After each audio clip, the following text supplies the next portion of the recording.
continuer. Alors, Jean-Charles, bonjour, comment tu vas?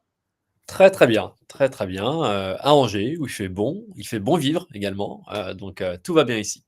Alors, je crois que c'est la semaine angevine. On dit angevine? Non? Tout à Angers? fait. Oui, ok. C'est la semaine angevine parce que mardi, j'étais avec ton patron, on peut dire, avec Valentin, qui est venu dans l'émission et qui a eu aussi son interview pendant 1 heure et demie. C'était un vrai plaisir de le recevoir. Et aujourd'hui, c'est toi. Alors, rappelons que tu es Head of Staff chez Cube 3. Ça veut dire quoi?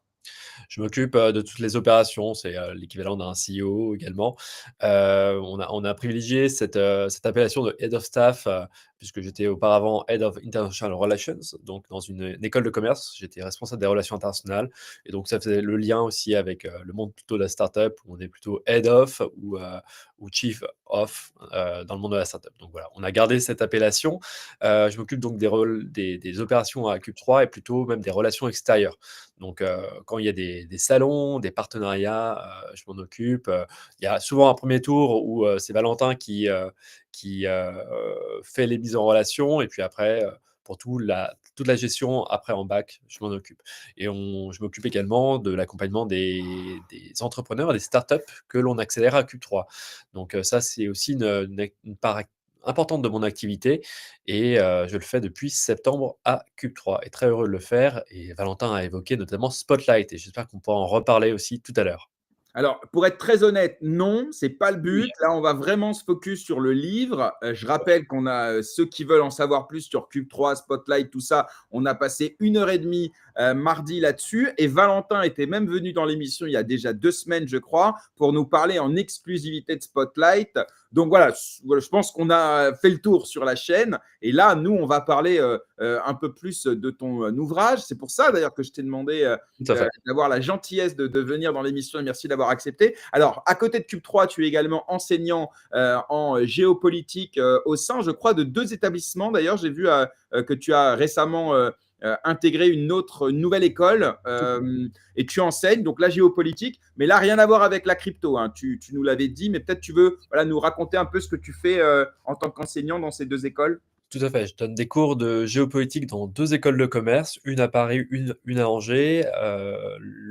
L'ESCE à Paris, l'École supérieure du commerce extérieur, qui prépare et forme des futurs, professionnels du commerce international.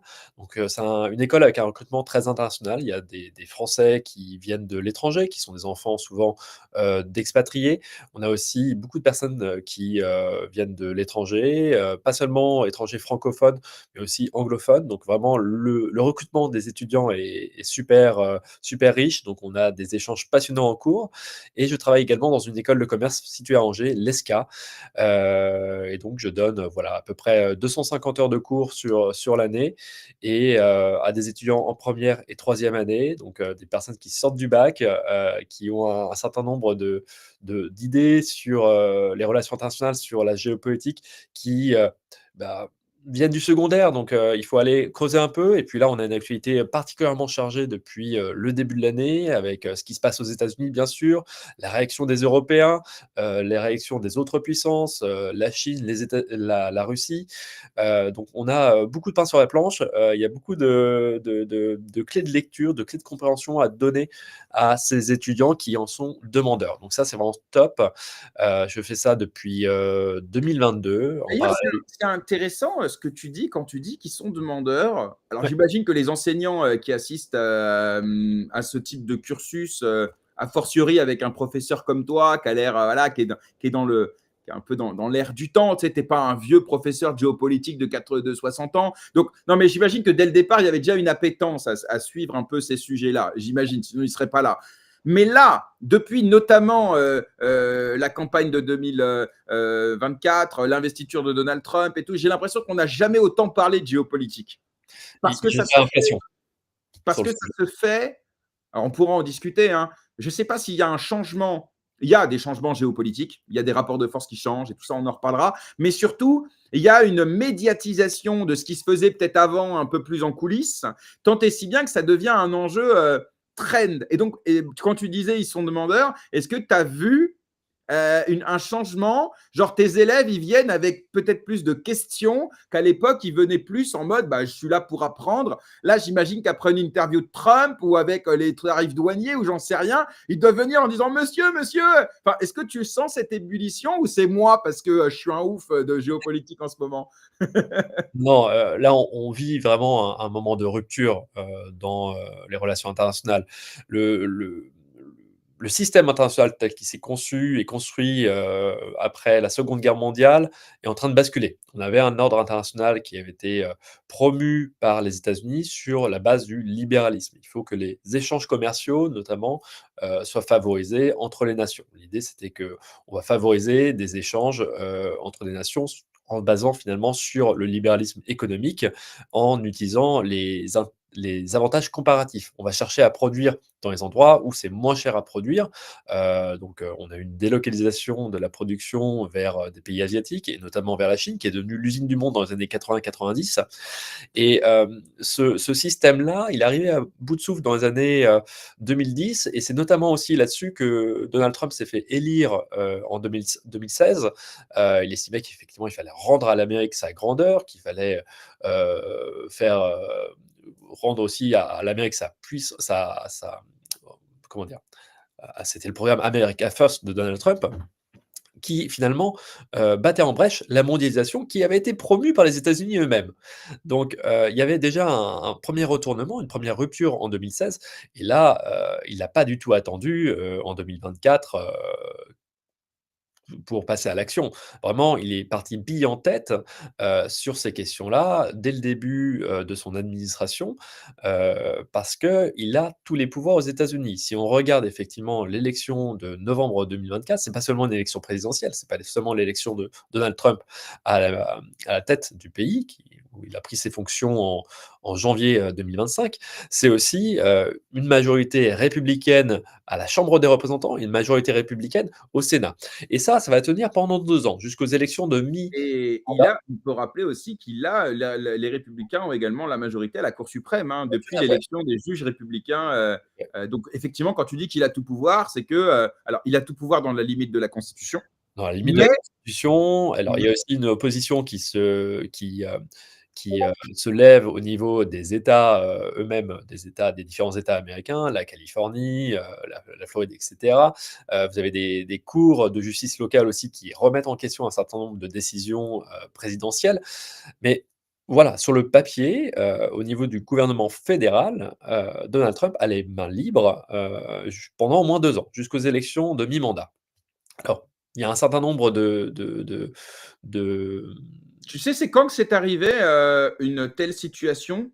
c'était, Est-ce que ça t'est arrivé d'avoir ouais, tous les pouvoirs entre guillemets dans les trois il me semble que c'était Roosevelt dans les années, 30, en fait. ouais, donc ça fait un bail quoi. Voilà, c'était vraiment, l'hyperprésidence de Roosevelt dans les années 30, dans un contexte très particulier, hein. Années 30, les États-Unis subissent la Grande Dépression. Ce sont les conséquences de la crise La crise de financière 29. de 1929, voilà. Et là, Donald Trump se retrouve effectivement avec, cette assise politique importante. Il va la tenir jusqu'en 2026, donc il va tout faire effectivement pour faire appliquer son programme. Programme d'ailleurs, qui varie, hein, et on voit bien aussi le genre de perturbation que ça suscite puisque, Elon Musk a annoncé hier qu'il allait probablement, se mettre en retrait du Dodge et qu'il allait passer moins de temps dessus.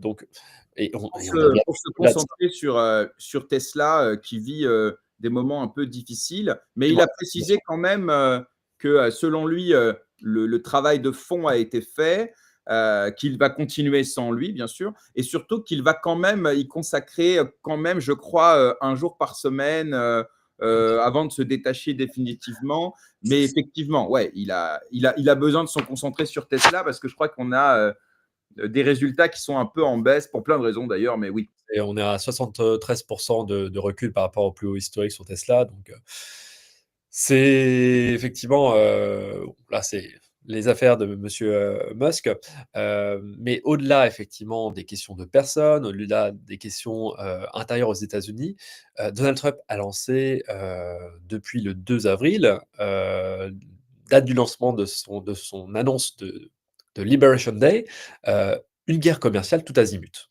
C'est ce qui était, hem, ce qui pesait sur les relations internationales et commerciales, et ce qui a été craint par beaucoup de personnes après l'élection de Donald Trump. Et là, effectivement, il a annoncé une série d'augmentations de droits douaniers sur tous les autres États du monde. Donc il y a quelques exceptions d'ailleurs qui sont assez notables, notamment sur, la Russie, la Biélorussie. Bon, pour quelles raisons? Là, on pourra creuser un peu plus tard. Des questions stratégiques certainement, mais on voit bien que l'Union européenne prend, plus de 20 d'augmentation des taxes, 25. La Chine, s'est pris, tout d'abord 34, puis ça a été augmenté à 50, puis à 100, puis à 150. Bref, il y a une surenchère totale, jusqu'à finalement rétropédaler. Mais pendant 20 jours, il y a eu effectivement, des annonces qui se sont succédé où les États-Unis augmentaient drastiquement les droits de douane sur les produits, importés de Chine. Donc, là, tout le système finalement qui a été mis en place, au lendemain de la Seconde Guerre mondiale, notamment avec les accords du GATT, donc les accords généraux sur les taxes douanières et sur, le commerce, puis avec l'institution de l'OMC, l'Organisation mondiale du commerce en 1995, tout ça, ça tombait à l'eau. Donc, en cours, il se trouvait que, j'expliquais, quel était le cadre et le système international, notamment, monétaire, financier et aussi commercial. On parlait beaucoup de ces institutions-là qui ont été mises en place, après, la Seconde Guerre mondiale, mais on voyait finalement ces institutions disparaître, être remises en question sous nos yeux. Donc il fallait toujours bien l'expliquer aux étudiants que, il y a la théorie, ce qui a fonctionné pendant, des décennies, depuis, les années, 40, et finalement, là, on a une remise en question drastique, très très grave de tout ce que l'on a vu. Donc finalement, les Alors, conditions. Ouais, alors, ce que tu dis est intéressant parce que le contexte historique est fondamental. Et puis, il y a l'OMC, il y a surtout l'entrée de la Chine dans l'OMC. tout à fait. Je crois que c'est l'un des éléments qui va vraiment augurer ce qu'on est en train de vivre aujourd'hui, c'est-à-dire la Chine qui va devenir, tu le disais, un peu l'usine du monde. Et qu'on n'a pas forcément vu venir sur des productions à plus forte valeur ajoutée. Je me rappelle, on disait à l'époque qu'ils allaient fabriquer nos chaussettes. Aujourd'hui, on voit que c'est plus compliqué que ça. Et donc, la question aujourd'hui, c'est de se dire, cette remise en cause de ce libéralisme, voire certains parleraient même d'ultralibéralisme, sous couvert de il faut de la réciprocité. C'est le discours de Trump en disant ils ont été terrible, they were terrible with us.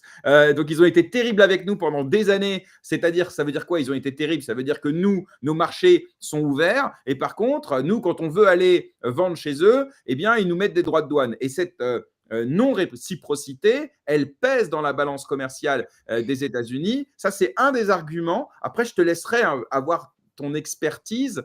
Donc il y a ça comme argument. Il y a un autre argument qui n'est pas inintéressant, c'est l'isolationnisme américain, ou peut-être contrairement à l'interventionnisme de ces dernières années, où Trump décide de dire nous, on ne va plus intervenir sur les terrains extérieurs, on va arrêter de financer l'OTAN, etc., sauf quand c'est directement lié à nos intérêts.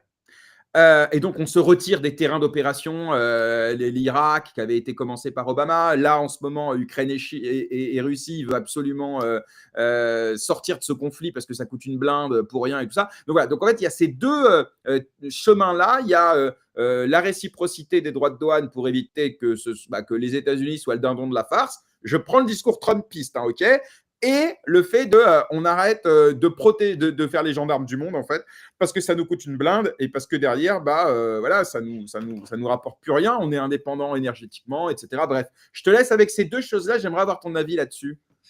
Alors, sur, l'isolationnisme, qui avait été, effectivement une des marques de fabrique du premier mandat de Trump, c'était très discuté. Est-ce que, l'arrivée de Trump à la Maison Blanche en 2017 correspondait finalement au retour de l'isolationnisme aux États-Unis? C'est quelque chose qui d'ailleurs, historiquement est assez important dans l'histoire américaine. En 1823, vous avez, le président Monroe qui explique qu'il faut une doctrine Monroe où les États-Unis globalement vont se focaliser sur les Amériques.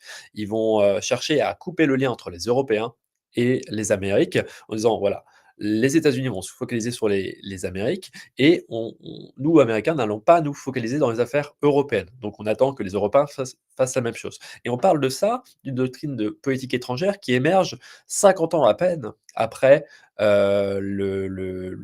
l'indépendance finalement En des États-Unis. 1776, Ouais, tout à fait. Donc, l'indépendance des États-Unis. et là, c'est le début de la guerre d'indépendance. La déclaration d'indépendance 4 juillet 1776, tu as une guerre d'indépendance qui va durer jusqu'en 1783 face à la couronne britannique.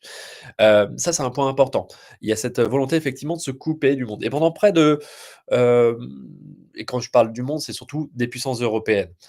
Pendant près de 70 ans, les États-Unis vont chercher effectivement à éviter d'avoir ces interactions-là. Alors même que d'un point de vue des migrations, il y a beaucoup d'Européens qui vont chercher à tenter leur chance à Mmh. traverser l'Atlantique pour avoir un destin plus Notamment favorable. les Irlandais, on se rappelle de Gangs of New York et tout Ouais, ça. tout à fait. Les Irlandais, des Allemands, des Italiens, effectivement, ils vont, traverser l'Atlantique pour tenter leur chance en Amérique. Et puis, il y a eu des récits aussi, la conquête de l'Ouest, la ruée vers l'or, en Californie. Mais il ne faut pas oublier que les États-Unis, 19e siècle, connaissent aussi une guerre civile, la guerre de Sécession dans les années 1860. Ils vont avoir quand même un engagement, sur des terrains extérieurs avec quelques guerres. Ils vont faire la guerre à l'Espagne à la fin du 19e siècle. C'est un moment mal connu, mais effectivement, les États-Unis vont faire la guerre à l'Espagne. Ils vont récupérer plusieurs territoires qui étaient auparavant espagnols. Je pense notamment à Puerto Rico, aux Philippines. Cuba, effectivement, va quitter, le giron espagnol aussi. Et les États-Unis vont s'engager dans les affaires internationales sur la scène mondiale à l'occasion de la Première Guerre mondiale. Mais c'est un peu un incident de l'histoire. Ils s'engagent pas aux côtés de la France et du Royaume-Uni en 1914. Ils vont le faire en 1917. Un moment en fait très particulier puisque depuis 2 mois, depuis la révolution de février 2017, la Russie, elle, qui était alliée à la France et au Royaume-Uni, s'est retirée du conflit parce qu'il y a une révolution en Russie. Le La tsar. révolution bolchevique en 1917, Alors, il y en a 2 des révolutions, on ne va par pas rentrer dans Lénine. le détail, mais Ouais. il y a 2 révolutions. Il y a la révolution de février et la révolution d'octobre. Octobre rouge, révolution bolchevique. Ouais. Donc, c'est à cette occasion-là, vraiment que les États-Unis vont se dire: «OK, on va s'engager dans le conflit, aux côtés de la France et du Royaume-Uni, et on va chercher aussi à utiliser cela comme un levier pour poser un certain nombre de règles dans les relations internationales ensuite». Et le président Wilson, président américain, a cherché finalement à peser sur le règlement de l'après-guerre. Le président Wilson qui s'est déplacé en France, qui est resté plusieurs mois en France durant la conférence de la négociation qui s'est tenue à Paris Le après traité de Versailles. jusqu'au traité de Versailles, voilà, en juin 1919, a cherché à donner à son pays finalement un certain nombre d'engagements sur la scène internationale. Ça a été rebuté par son propre Sénat. Le président américain, Wilson, s'est fait finalement trahir par son propre Sénat qui a refusé finalement de ratifier le traité de Versailles et notamment la création de la SDN. Donc les États-Unis La et les Société Wilson des Nations. ouais, qui étaient les Un promoteurs de peu la les prémices de l'ONU, quoi. ouais, tout à fait, une sorte de 1re, organisation de sécurité internationale qui, voilà, est en quelque sorte l'ancêtre de Alors, à l'ONU. ce moment-là, dis-moi si je me trompe, mais c'est passionnant. Alors, merci déjà hein, pour ce contexte. Tu sais, ça me rappelle mes cours d'histoire, donc c'est vraiment très intéressant. À l'époque, il y a quand même l'idée quand même de financer la reconstruction de l'Europe. D'ailleurs, c'est marrant parce que ce contexte de j'arrive sur le terrain militaire après les autres et derrière je m'occupe du financement de la reconstruction, ça va nous rappeler ça quelques années plus tard. Mais en tout cas, déjà à ce moment-là, on voit qu'il y a des amendes fortes contre l'Allemagne qui mènera certainement derrière à une humiliation et donc à la Seconde Guerre mondiale. Mais donc à ce moment-là, les États-Unis se positionnent déjà, et c'est là où ils mettent un peu fin à leur isolationnisme, en intervenant militairement et derrière en essayant de tracer les contours d'une organisation des nations. Alors, pour préserver la paix, mais aussi sans doute parce que le commerce, c'est la paix et qu'ils voyaient bien que la Première Guerre mondiale, c'était pas fou pour sa balance commerciale. Est-ce que c'est un enjeu économique surtout, je pense? Il y a de ça et puis effectivement, ils vont s'engager alors ils vont pas s'engager sur la scène internationale d'un point de vue politique, mais en revanche, d'un point de vue économique, ils vont investir massivement en Europe dans les années 20. Puis la décennie 1920, ça correspond aussi à une décennie de boom économique aux États-Unis. On va parler d'années 20 rugissantes. Ils vont investir massivement en Europe. Le problème, c'est que comme on a la crise de 1929, crise financière, où les marchés américains s'effondrent, en octobre, le jeudi noir d'octobre 1929, c'est moins 24% sur une séance. En 2 mois, la bourse de New York a perdu 40% de sa valeur. Ouais. La production industrielle va être divisée par 2 en l'espace de 3 ans aux États-Unis. Donc ça Mmh. va susciter un certain nombre de problématiques économiques, sociales, hausse du chômage également, et les États-Unis surtout vont chercher à retirer leurs investissements Alors d'Europe. ça, ce que tu dis est passionnant. Parce que ça, à l'école, moi, je l'ai découvert en lisant par la suite, que vraiment, les États-Unis, après la crise de 29, qui décident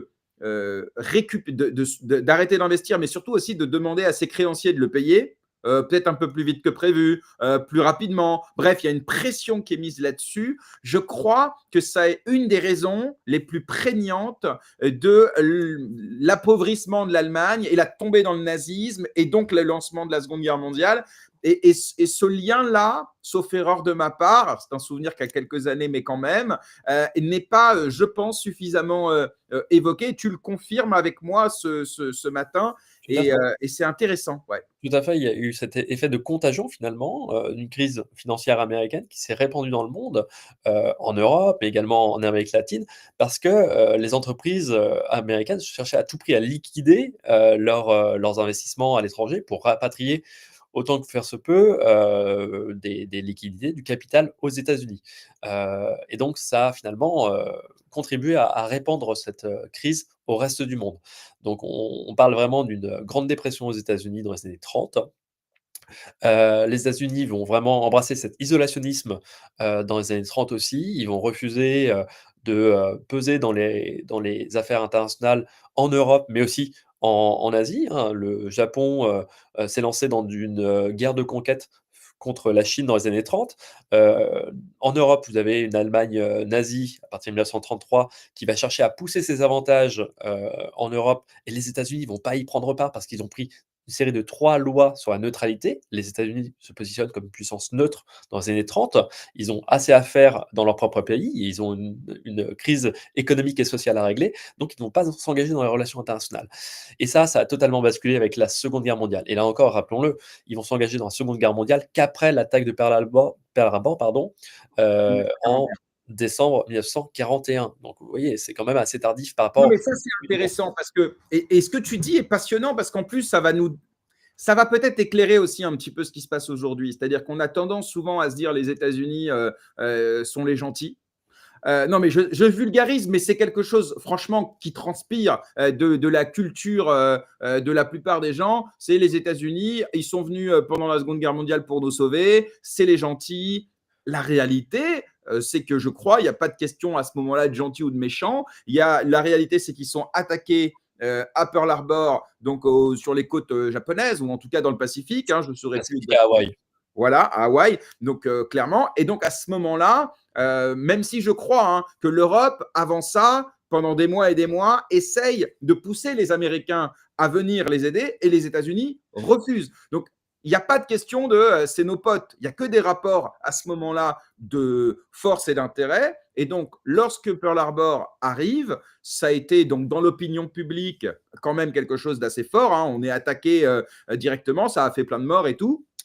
Et donc là, à ce moment-là, ils rentrent dans le conflit et forcément, ils se mettent du côté des alliés.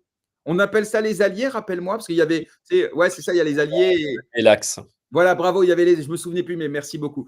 Et donc, ils vont évidemment du côté des alliés parce que bah, c'est contre les Japonais qui, eux, font partie de l'axe avec l'Italie et l'Allemagne à ce moment-là, je crois. Hein. C'est ça, mais d'ailleurs, ça n'avait pas de soi, hein, parce que dans ses alliés, il y a le Royaume-Uni, donc il y a une certaine relation aussi, Oui. transatlantique entre le Royaume-Uni et les États-Unis. Vous avez la France libre également, je rappelle que la France est quand même, envahie, mais le 18 juin 1940, le général de Gaulle a lancé son appel, à Londres, et il a dit d'ailleurs dans cet appel que, la France pouvait s'appuyer sur la puissance industrielle américaine, qu'elle devait voilà, prendre en compte cette puissance industrielle-là. Mais encore plus surprenant, il y a aussi l'URSS. L'URSS qui incarne le contre-modèle exact au modèle social, économique, politique américain. Donc, il y a cette alliance qui peut paraître contre nature sur le papier, mais finalement qui s'explique aussi d'un point de vue géopolitique, puisque une alliance entre les puissances atlantiques, États-Unis, Royaume-Uni, et on peut parler d'ailleurs de l'Empire britannique, hein. C'est vraiment, il y a cette dimension, globale, mondiale qui a à bien prendre en compte et coloniale aussi, mais aussi avec l'URSS, et bien là pour finalement, chercher à prendre en étau les 2 puissances européennes, italiennes et allemandes, et la puissance asiatique qui est en pleine expansion, le Japon impérial. Donc voilà, ça c'est, la situation, dans les années 40 durant cette Seconde Guerre mondiale. Les États-Unis vont sortir vainqueurs de cette, Seconde Guerre mondiale. Il faut quand Ils même mentionner, parce que ça va nous amener à la géopolitique d'aujourd'hui, où on dit que Trump, il s'allie à la Russie parce qu'il serait un agent russe infiltré, tout ça. La réalité, il faut le dire, quand on revient à l'époque, c'est que la Russie est quand même un allié objectif de l'Allemagne nazie grâce au traité de Brest-Litovsk signé en 1918 jusqu'au plan Barbarossa. Donc en gros, c'est un pacte de non-agression où la Russie, elle s'engage, et l'Allemagne s'engage, à ne pas s'attaquer les uns les autres. je Et je il faudra attendre. Ouais, dis-moi. je vais faire le prof d'histoire et de Ouais. géopolitique. C'est pas le traité de Brest-Litovsk, c'est, le traité, Molotov, Ribbentrop. Donc c'est avec ce Ah ouais. pacte de non-agression effectivement signé par, Mais les pourquoi est-ce 2 qu'on m'a ministres. toujours dit que c'était Brest-Litovsk? Non, non, non, non, ça c'est pendant la révolution, bolchevique. Ouais, C'est le traité, ok, Molotov, bon, du ministre, soviétique des affaires étrangères, et Ribbentrop du côté ok. allemand. Bon Et alors, ok. voilà, ça c'est signé en août, 1939, donc 1 semaine avant le début de la guerre et l'invasion de la Pologne qui a lieu le 1er septembre 1939. Et dans cet accord-là de non-agression entre l'URSS et l'Allemagne nazie, il y avait un protocole secret notamment pour, envahir la Pologne, des 2 côtés d'ailleurs. Oui, oui, bah après ça c'est bon, ça c'est leur deal à eux, et donc plan Barbarossa, donc l'Allemagne décide finalement quand même d'attaquer la Russie, et donc bah, évidemment on met fin à ce traité de non-agression, et là à ce moment-là la Russie, bah pareil, décide de dire ok, bon bah dans ce cas-là à nous de jouer, et là ils rentrent dans le conflit du côté évidemment de la France libre et du Royaume-Uni, et donc ouais, donc c'est pour ça que là aussi il faut bien comprendre que cet accord que tu dirais, que tu as dit, effectivement, qui ne va pas de soi entre les États-Unis et la Russie, en fait, c'est un accord de circonstance, puisqu'à ce moment-là, ils ont le même ennemi. Et ça, c'est important d'avoir toujours ça en tête, en se disant qu'il n'y a pas d'amitié, en fait. Et je vais le répéter 1000 fois, mais parce que ça me tue quand on met de la morale et du bien et des gentils et des amis, alors que là, on a 2 exemples, il y en aura plein d'autres dans notre discussion, où on voit bien que c'est pas le sujet, quoi. Bon, partons sur la Seconde Guerre mondiale qui donc se termine, les Alliés l'emportent, et là, rebelote, les États-Unis se positionnent avec notamment le plan Marshall, mais peut-être tu veux nous en dire un petit peu plus. Ouais, donc oui, le plan Marshall qui vise à reconstruire économiquement l'Europe pour endiguer cette fois-ci la montée du communisme, puisque les Américains comprennent bien que le communisme prend ses racines finalement dans des situations où il y a des inégalités économiques, où il y a de la misère. Donc ils se disent on doit absolument aider nos alliés européens, notamment en Europe de l'Ouest, pour éviter qu'il y ait une contamination, une contagion du communisme dans ces pays-là. Et ils ont une vision très géopolitique des choses. Ils voient bien finalement que le communisme est en pleine expansion dans le monde. L'URSS a poussé son armée, l'armée rouge, en Europe de l'Est, et d'ailleurs ces pays vont devenir communistes pendant près de 45 ans, jusqu'à la chute du mur de Berlin en 89 et jusqu'à l'effondrement de l'URSS en 1991. La Chine va basculer également du côté communiste à partir de 1949. Il va y avoir également une guerre en Corée qui va durer 3 ans entre la Corée du Nord, la Corée du Sud, jusqu'à la partition de cette péninsule en 1953. Et puis, il y a aussi des vagues de décolonisation. Les anciennes puissances coloniales, françaises, britanniques, Anglaise, voilà, belge, britanniques, perdent espagnole. finalement leurs colonies. Des colonies, qu'elles avaient depuis des décennies et qui, aspirent à la liberté, qui aspirent à l'indépendance. Eh bien, pour les Américains, c'est un grand risque parce que, une partie de ces anciennes colonies, européennes pourraient peut-être basculer du côté, communiste, Communiste. soviétique. Donc Et on le voit d'ailleurs, la CIA, les États-Unis vont massivement investir en Amérique latine, ouais, dans des terrains d'opération comme Cuba, mais également, on le sait aujourd'hui, hein, en Algérie, par exemple, il y a eu une force communiste, avant qu'elle soit musulmane, qui est venue pousser les peuples à cette indépendance. ouais. Encore une fois, certainement pas pour des raisons de méchants colons contre gentils colonisés, mais parce que c'est des rapports de force géopolitiques. Et les terrains d'opération pendant la guerre froide, ils vont être multiples. Sur terrain, tu as bien résumé, hein, de décolonisation et de lutte entre le modèle américain, American Way of Life, le capitalisme, C'est et ça. en face, ce communisme utopique, comme on nous le présentait, mais qui en réalité, effectivement, était peut-être pas si sympathique quand on se rappelle du nombre de millions de personnes envoyées au goulag, les exécutions politiques, et puis la notion de liberté qui était, comme on va dire, somme toute assez limitée dans les pays satellites, on va dire. Ouais, et pour faire le rapprochement d'ailleurs avec, le jet de la discussion d'aujourd'hui, les États-Unis, voilà, ont été les promoteurs du libéralisme dans la seconde partie du XXe siècle. On cherchait à ouvrir les marchés, un peu partout dans le monde, à baisser les barrières douanières, qu'elles soient tarifaires, donc avec les droits de douane qui s'appliquent, sur les échanges de biens, ou bien des barrières non tarifaires. Ça a été le cas justement avec les accords du GATT, donc General Agreement on Tariff and Trade, les accords généraux sur le commerce et les barrières douanières. Et puis après, avec la création de l'OMC, Organisation mondiale du commerce en 95, 4 ans après la chute de l'URSS. Pourquoi? Parce que là, vous avez plus le contre-modèle par excellence, aux États-Unis qui existe dans le monde, et donc vous avez de nouvelles opportunités de marché. Le capitalisme peut enfin se répandre, sur une grande partie du monde, et tu en parlais tout à l'heure, hein, le grand moment de bascule à mes yeux, c'est aussi 2001, non pas parce qu'il y a les attentats du 11 septembre 2001 qui ont aussi ouvert une parenthèse historique, très importante, qui ont engagé les États-Unis pendant près de 2 décennies au Moyen-Orient, mais c'est surtout parce que la Chine va rentrer à l'OMC. Et la Chine, en 2001, elle a un PIB équivalent à celui de la France, à peu près le même PIB, et elle exporte un peu plus que la France à ce moment-là. 2001, pardon, c'est donc il y a 24 ans. Aujourd'hui, la Chine est devenue la deuxième puissance économique mondiale. C'est la première puissance exportatrice au monde. Elle gère près de 15% du commerce Alors, international. je vais t'embêter, mais exportation, importation, pour être bien sûr que tout le monde nous suive, parce qu'on va utiliser ces termes-là, et je suis sûr qu'il y a un biais qui font que parfois on peut confondre les autres. Donc, une exportation, c'est lorsqu'on vend à l'étranger, C'est et ça. une importation, quand on importe sur son territoire, c'est lorsqu'on achète à l'étranger sur son propre sol. Voilà, juste voilà, pour être sûr, parce que moi-même, parfois, il m'arrive de faire la confusion entre les deux. Ouais, et donc la Chine est devenue la puissance, exportatrice, la première puissance exportatrice au monde, alors qu'historiquement, au XXe siècle, c'était les États-Unis. Les États-Unis, l'Allemagne, le Japon qui étaient les principales puissances Notamment avec les denrées agricoles et tout ça, c'était industriel et agricole. industrielles. Et la Chine a réussi à devenir, en l'espace de 20 ans, la première puissance exportatrice au monde, la première puissance commerciale. Parce que non seulement elle exporte, mais elle importe aussi de plus en plus, notamment des matières premières qui vont être transformées pour être revendues ensuite Alors, dans le ça, monde.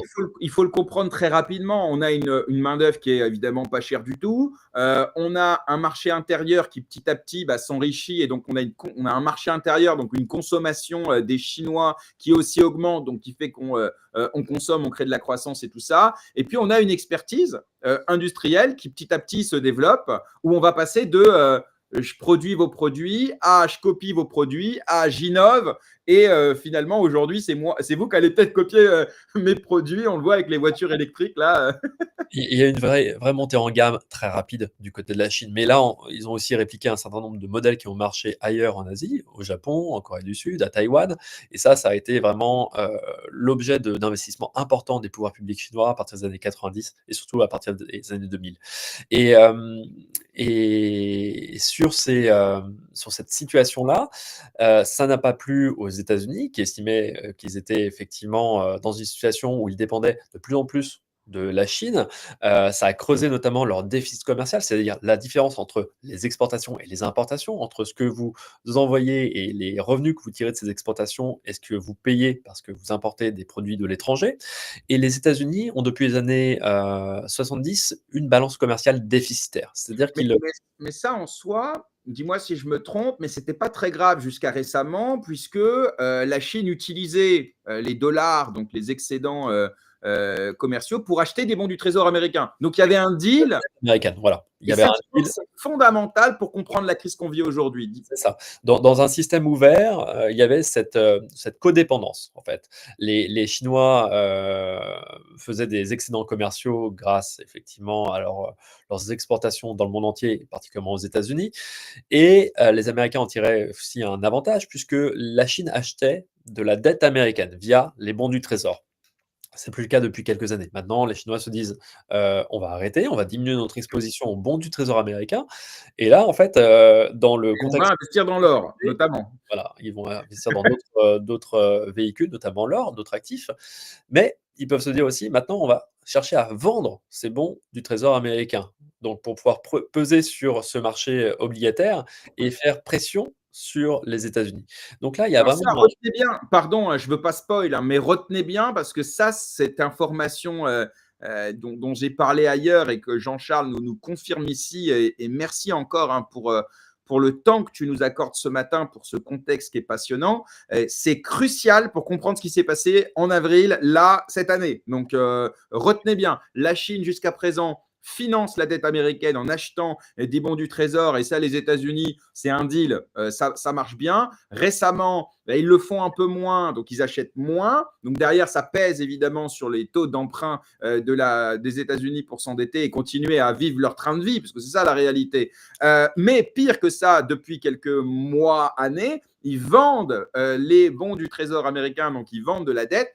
Forcément, puisqu'il y a plus de ventes que d'offres, vous savez comment ça fonctionne, hein, la dette devient plus chère. Et là, le rapport de force s'inverse diamétralement. Et c'est important parce que la dette américaine, c'est 34 000 milliards de dollars à peu près. 36 000 milliards. Ouais, voilà, cette année, on doit refinancer 9 trillions. Et tout ça pour dire que les États-Unis ne peuvent vivre qu'à crédit aujourd'hui. Ce n'est pas possible autrement. Donc, alors, ils ont une particularité. Ils ont une particularité, c'est qu'ils émettent la monnaie de réserve mondiale. Ils émettent le dollar. Donc, c'est aussi unique en quelque sorte, puisqu'ils ont une monnaie qui est le problème du reste du monde. Le monde va utiliser le dollar américain pour le commerce international.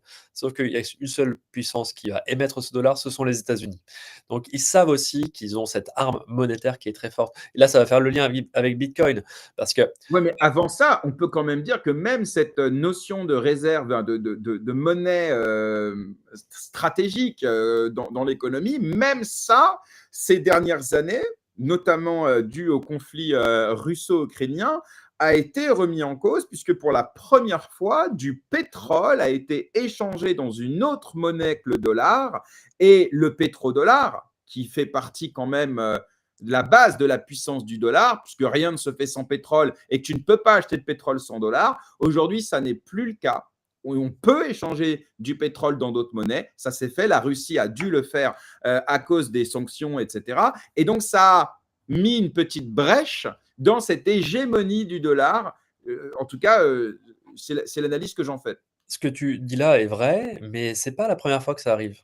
Donc là, ce que tu mentionnais sur finalement la possibilité par la Chine de payer du pétrole en yuan, dans leur propre monnaie, au lieu du dollar, il y a un précédent historique. Et c'est notamment lorsque l'Irak, en 2001, a voulu acheter du pétrole en euros. L'euro qui venait de se lancer, qui a été lancé en 1999, qui est rentré en vigueur dans une dizaine de pays européens, ça s'est élargi après à partir de 2001, eh bien l'Irak, qui possède à peu près 5% de la production mondiale de pétrole, a dit nous, on ne veut plus utiliser le dollar, on veut se dédollariser et on veut pouvoir faire des transactions en euros pour les pays européens.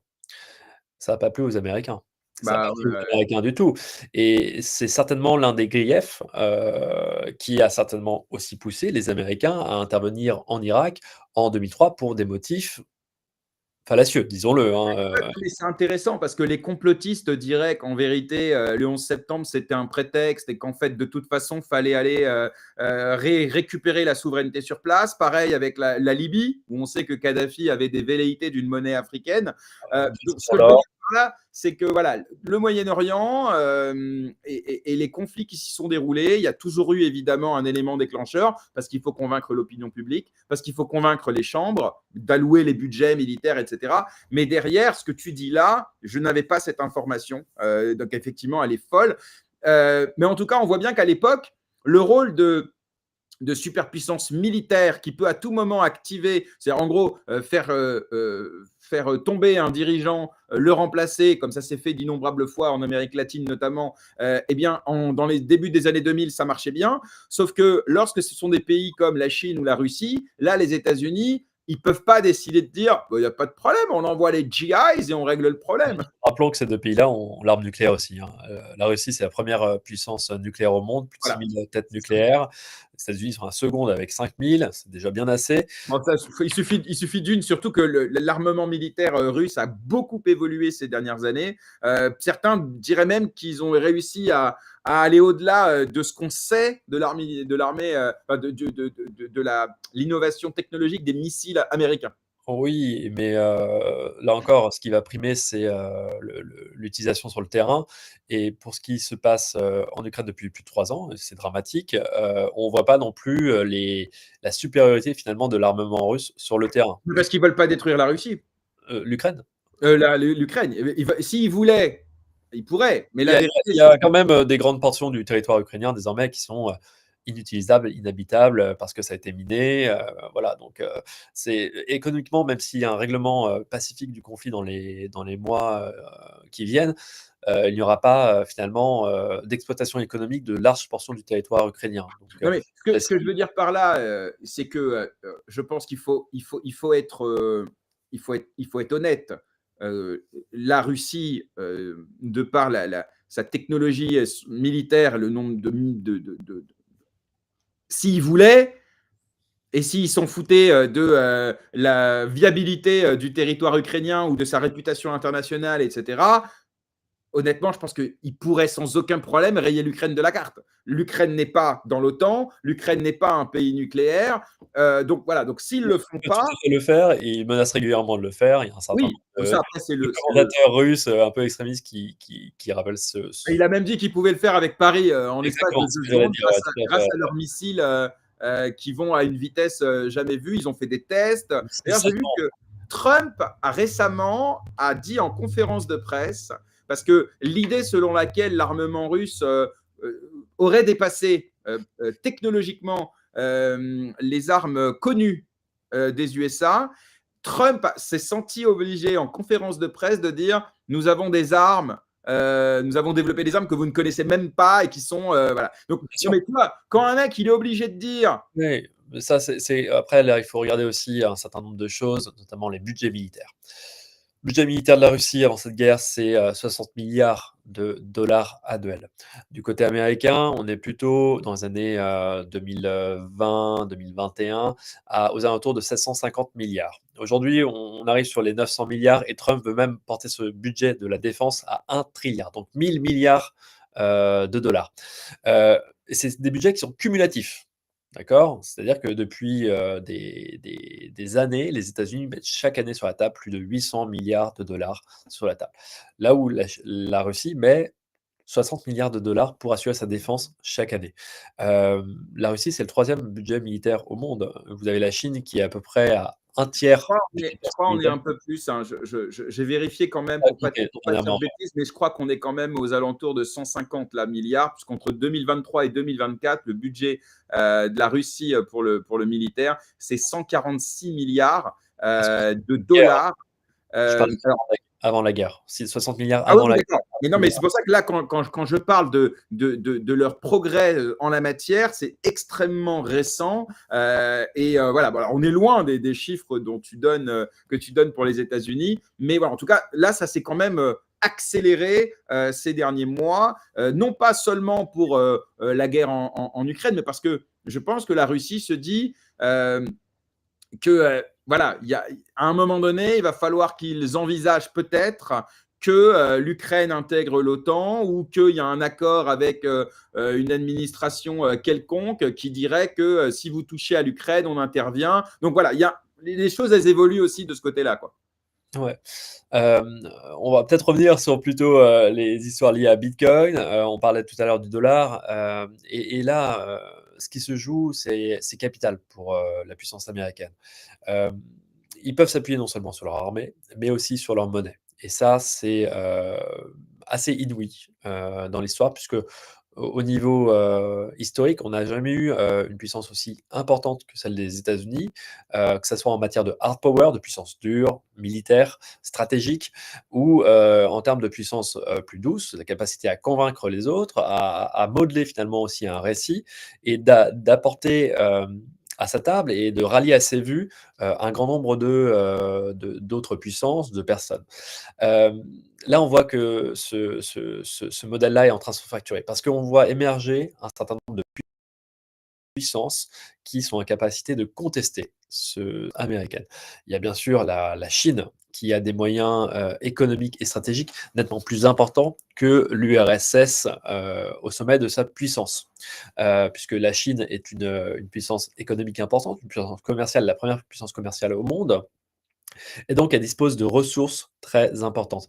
Elle est en capacité finalement de challenger véritablement l'hégémonie américaine. Et elle le fait sur, beaucoup de terrains.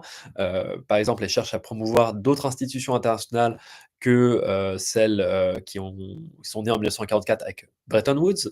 Il y a par exemple une banque, asiatique d'investissement dans les infrastructures. Il y a aussi, des plans comme les nouvelles routes de la soie, où les Chinois cherchent à promouvoir, un contre-modèle économique, mais aussi social, au modèle américain.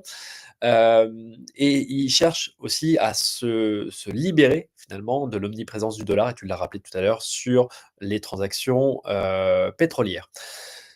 Et là, on a effectivement, des rapports de force monétaires qui vont s'affirmer. Alors chacun va chercher à pousser ses avantages.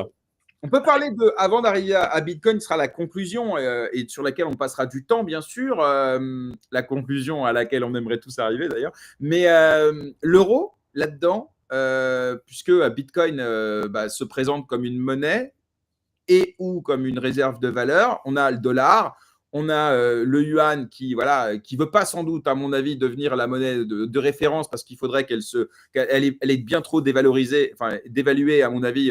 C'est pas tout à fait ça, c'est-à-dire que Ah ouais, la banque centrale chinoise, People Bank of China, veut pas, céder finalement, le contrôle, enfin, ne veut pas, lâcher la bride du yuan. Aujourd'hui en Chine, il y a un contrôle des capitaux, et c'est une devise qui est éminemment manipulée par le pouvoir politique. Donc, ouais, donc elle est elle va largement s'affirmer sur la scène dévaluée. Ouais. internationale, parce que les autres partis ne peuvent pas vraiment avoir confiance dans cette monnaie. Est-ce que, voilà, demain, si on a du yuan en réserve, est-ce qu'il va pas être dévalué parce que la Chine va Et en puis émettre? là, on voit d'ailleurs que la quantité de monnaie, enfin, ils impriment de la monnaie. Là, le Parti communiste chinois, on a vu là ces derniers mois, là, la masse monétaire M2 du yuan, elle a augmenté de façon alors rien à voir avec ce qu'ont fait la Fed et la BCE en leur temps, mais je veux dire quand même, on voit qu'il y a une impression monétaire, alors sans doute pour pallier peut-être quelques petits problèmes intérieurs, je ne sais pas, une baisse de la consommation, un taux de chômage des jeunes, Il y crise a immobilière. sur la croissance, économique chinoise, même s'ils ont annoncé des chiffres supérieurs à ce qu'ils attendaient, récemment. Ils ont fait plus de 5 de croissance, en tout cas, c'est ce qui est annoncé. Mais je pense aussi que les Chinois ont anticipé finalement les mesures, exceptionnelles de Donald Trump, et ont cherché à dynamiser, leur puissance économique, commerciale, en faisant en fait d'émission monétaire, mais aussi une sorte de dévaluation du yuan pour Mais c'est anticiper ça, les ouais, bien sûr. conséquences de cette politique Alors, douanière. l'euro dans tout ça, alors, bon, on va peut-être pas refaire toute l'histoire de l'euro, mais bon, au départ, l'euro est lancé en 2001, je crois, non, de janvier 2002, je crois. Alors c'est créé en 99 et c'est lancé en 2001, et voilà, on en a Je tous dans crois que nos c'est poches. 2001, mais juste entre institutions. Mais pour le grand public, nous, c'était, je crois, janvier 2002. Ouais, ouais. Donc plutôt indexé sur le marque, donc pas très intéressant pour la France et encore aujourd'hui d'ailleurs. Et puis finalement, voilà, une zone euro qui aujourd'hui est composée de 27 pays, je Non, crois, non, il y a moins. l'Union européenne. L'Union européenne a 27 pays, Ouais, et il y a une zone euro qui a 20 pays membres, et d'ailleurs, tu peux être un pays, de l'Union européenne sans avoir l'euro. C'était le cas du Royaume-Uni jusqu'en 2020, jusqu'à sa oui. sortie de l'Union européenne. Le Royaume-Uni était un État membre de l'Union européenne, mais n'était pas un État membre de la zone euro. Donc, tu peux Ouais. tout à fait, il n'y a pas de corrélation entre les deux. Ouais. Bah, même au niveau géographique, hein, la Suisse est en Europe, mais n'est pas dans la zone euro et n'est pas dans l'Union européenne. Donc, tu vois, Et comme aussi quoi, pour la Pologne, la République tchèque, ce sont des puissances qui sont membres de l'Union européenne, mais qui n'ont pas l'euro comme monnaie. donc, Euh, alors, qu'est-ce qui se passe sur. Voilà, on avait envie, en lançant l'euro, d'avoir une monnaie pour concurrencer justement l'hégémonie du dollar. Et on s'est dit, on a quand même le premier. Alors, ça, c'est ce qu'on nous répète tout le temps. On a le premier marché économique mondial avec 450 000 ou 500 millions d'habitants, 450 millions, pardon, ou 500 millions d'habitants, je ne sais plus, bref, voilà, on a un niveau de vie assez élevé, on a une monnaie commune, donc typiquement, on devrait pouvoir voilà, concurrencer et que faire de l'euro une monnaie aussi de référence pour les échanges mondiaux. En 2 mots, alors, ou 3, bilan de cette ambition bah, 20 ans 25, après. ouais, 25 ans après le lancement de l'euro, l'ambition est loin d'être atteinte. Puisque le dollar reste tout de même la première monnaie de libellé des transactions internationales, la première réserve de change des banques centrales. Près de 60% des réserves de change sont libellées en dollars. Pour l'euro, c'est moins de 16%. Donc, ça n'a pas vraiment pris au-delà des pays européens. Il y a plein de raisons à cela, hein, notamment parce que la première matière première qui est échangée dans le monde, c'est le pétrole, on l'a rappelé, c'est stratégique et depuis les années 70, ça se fait en dollars. Et les États-Unis sont particulièrement attentifs aux velléités de changer de monnaie pour ces transactions-là, parce que ça serait une attaque directe à leur hégémonie monétaire, à leur pouvoir monétaire. Et donc l'euro n'a pas réussi à véritablement s'imposer au-delà des frontières européennes. Et ça, c'est un problème. Et je pense que les Européens, que ce soit les individus, les entreprises, les ménages, euh, comprennent bien qu'on leur a vendu quelque chose qui ne délivre pas toutes ses promesses. Alors certes, il vaut mieux avoir une monnaie commune qui retient mieux sa valeur dans le temps qu'une monnaie avec une zone économique plus restreinte. Je compare ça par exemple à la France, qui avait un franc, mais qui s'exerçait essentiellement sur le territoire français pour un marché d'environ 70 millions de personnes. Il y avait un certain nombre de frictions quand on devait faire du commerce avec des voisins européens, puisque c'est ça aussi le projet européen, c'est de faciliter les échanges commerciaux pour bâtir finalement des liens économiques, commerciaux, évitant de se faire la guerre. Il y a bien cette dimension-là, hein, on cherche à faire de la paix par le commerce. Et en mettant en place une monnaie commune, on peut faciliter ces échanges commerciaux, financiers, ces investissements et se dire qu'on appartient finalement à une union véritablement de pays. Mais sur un certain nombre de critères, l'ambition n'est pas réalisée. Et donc ça, c'est un peu le drame de l'euro. C'est une construction politique, économique et monétaire toujours à l'œuvre, mais qui n'a pas rempli toutes ses promesses. Bah, typiquement, le franc, effectivement, avait ses limites, hein, un territoire fini, une population plus petite, sans doute, effectivement, quelques frictions, quand tu disais, voilà, notamment, on le voit quand on allait dans un autre pays à l'époque, bah oui, il fallait changer sa monnaie, comme on le fait d'ailleurs aujourd'hui dans d'innombrables pays. Mais voilà, en tout cas, parce que c'était nos voisins, on voulait plus ça. Alors, c'est vrai que c'est plus pratique, ça, il n'y a pas de souci. Mm. En revanche, on a effectivement perdu l'une des vocations régalienne, c'est-à-dire celle de pouvoir maîtriser sa politique monétaire. Et ça, encore une fois, dans l'histoire, ça a été très utile pour la France et pour tous les pays, en fait, d'avoir ce levier. D'ailleurs, on le voit, la Chine, on en parlait, hein, le fait de dévaluer ou de réévaluer sa monnaie en fonction du contexte économique, politique, etc. C'est une arme dont on doit se passer aujourd'hui, puisque finalement, la politique liée à l'euro est centrée à la Banque centrale européenne.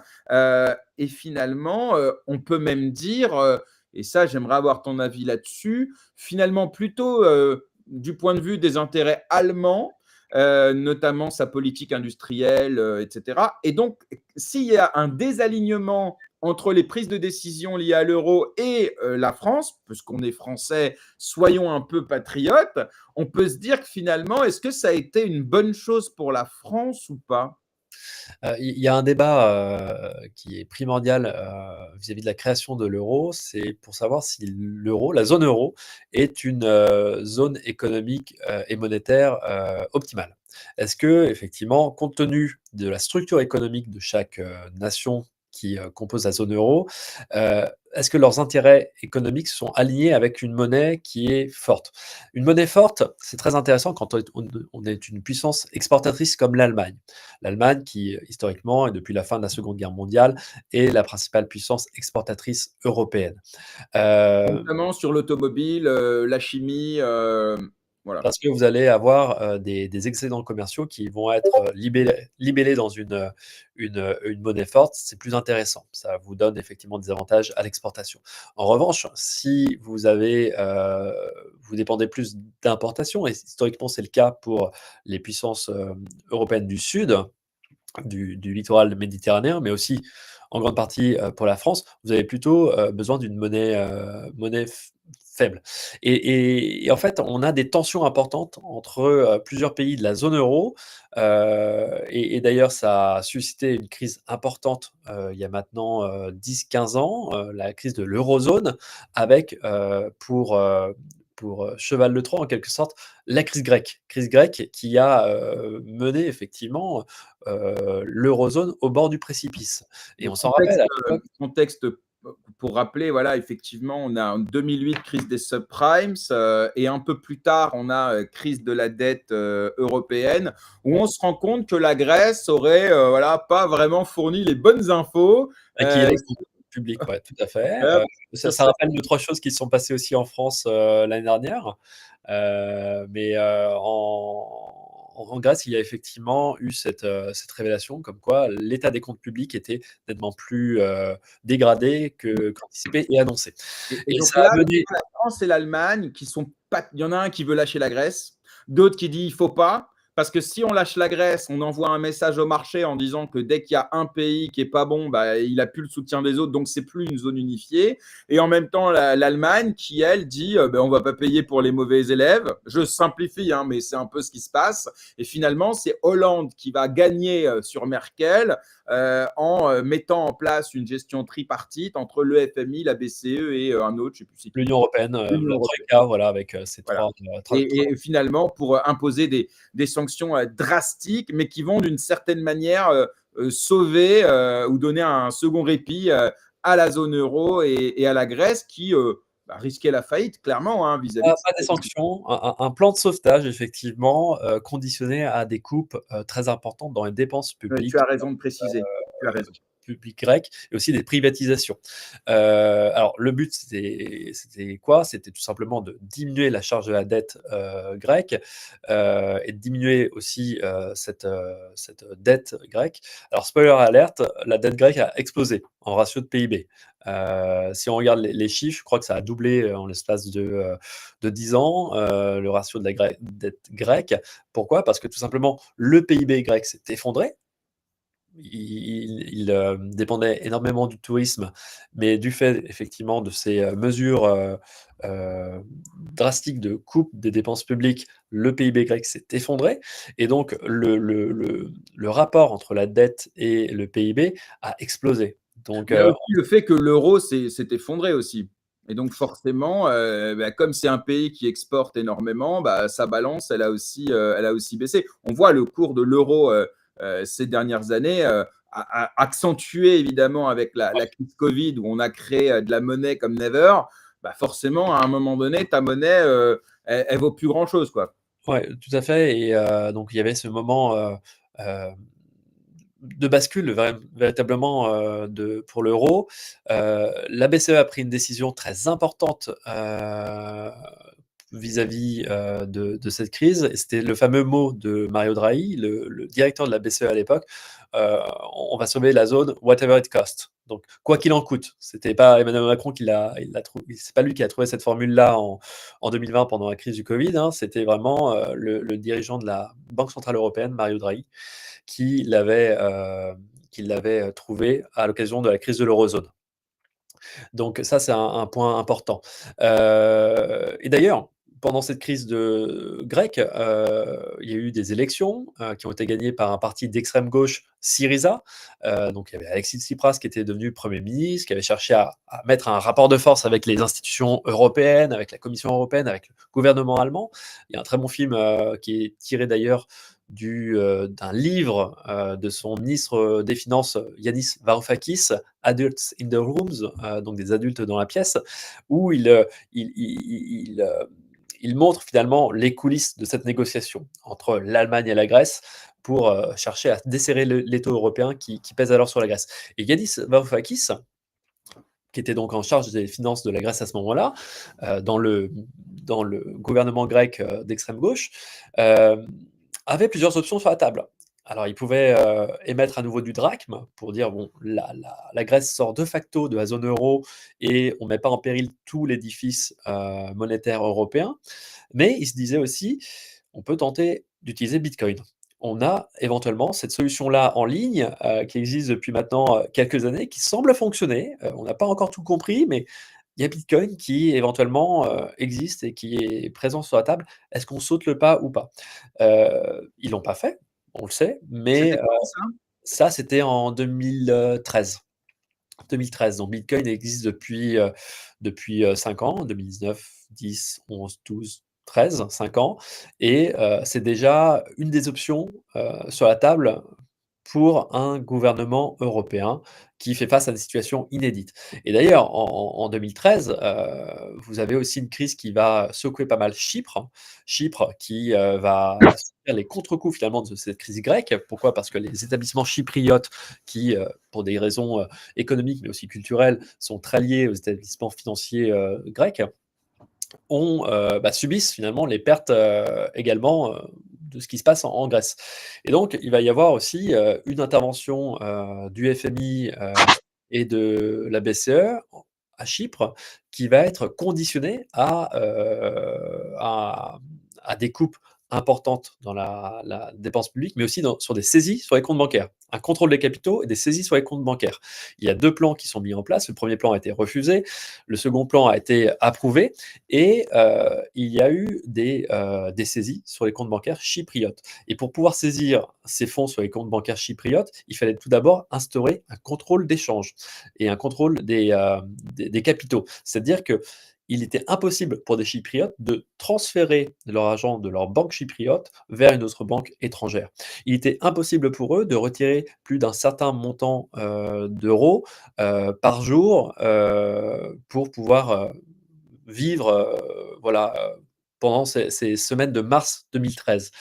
Alors, à ce Alors moment-là, ça c'est fou parce que c'est vrai que ça, cette information selon laquelle les sommes qu'ils étaient, je crois, c'était supérieur à 100 000 euros, ils pouvaient, enfin, il y avait un minimum. Et je crois que en France, il faut savoir aussi, je ne sais pas si les gens le savent, hein, c'est que les comptes courants sont garantis par l'État, mais jusqu'à 100 000 euros. Sauf que si on se rend compte du fonds qui est là pour justement sécuriser ces 100 000 euros par particulier, il est alimenté de quelques milliards. Tu sais, c'est ridicule. C'est-à-dire que si demain, on arrive dans une situation où la banque, elle doit sécuriser vos fonds, bah, le fonds qui est là pour ça, il pourrait sécuriser genre 1000 personnes, ou enfin jamais 70 millions de personnes.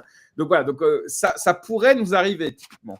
On n'espère pas que ça arrivera, bien sûr, mais cette situation-là qui a été vécue par les Chypriotes, elle était prévue par les traités européens. Dans le traité de fonctionnement de l'Union européenne, il est fait mention qu'en cas de situation exceptionnelle, les pouvoirs publics ont la capacité de mettre en place un contrôle des capitaux pour limiter effectivement des effets de contagion.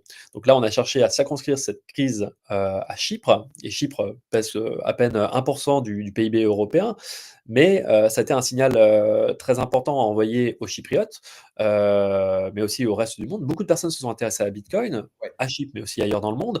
Et à Chypre, et ça c'est assez unique, vous avez effectivement beaucoup de personnes qui se sont dit: «Attends, d'un côté, j'ai travaillé pendant des années, j'ai épargné, j'ai joué le jeu, économique et en fait, on m'empêche d'accéder à mes fonds.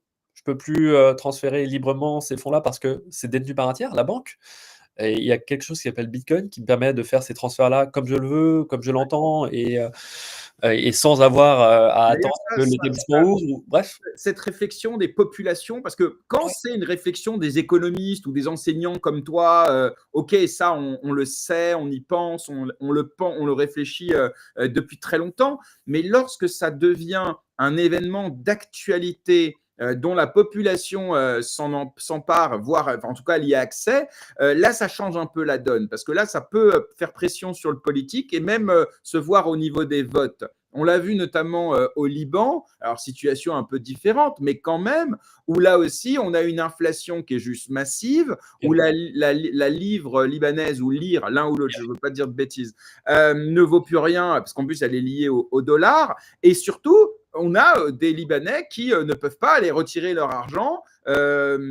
Voilà, donc il y a des exemples dans des pays qui ne sont pas complètement arriérés, voilà, et qui pourtant connaissent des difficultés qu'on appelle le bank run, où typiquement tout le monde veut aller récupérer l'argent, et en fait on ne peut pas. Et on a failli causer ça à l'époque de la crise de Kerviel ou même de 2008. Non mais on en a parlé aux On parlait infos. du moment Cantona là, quand Éric Cantona avait, Oui, avait, absolument.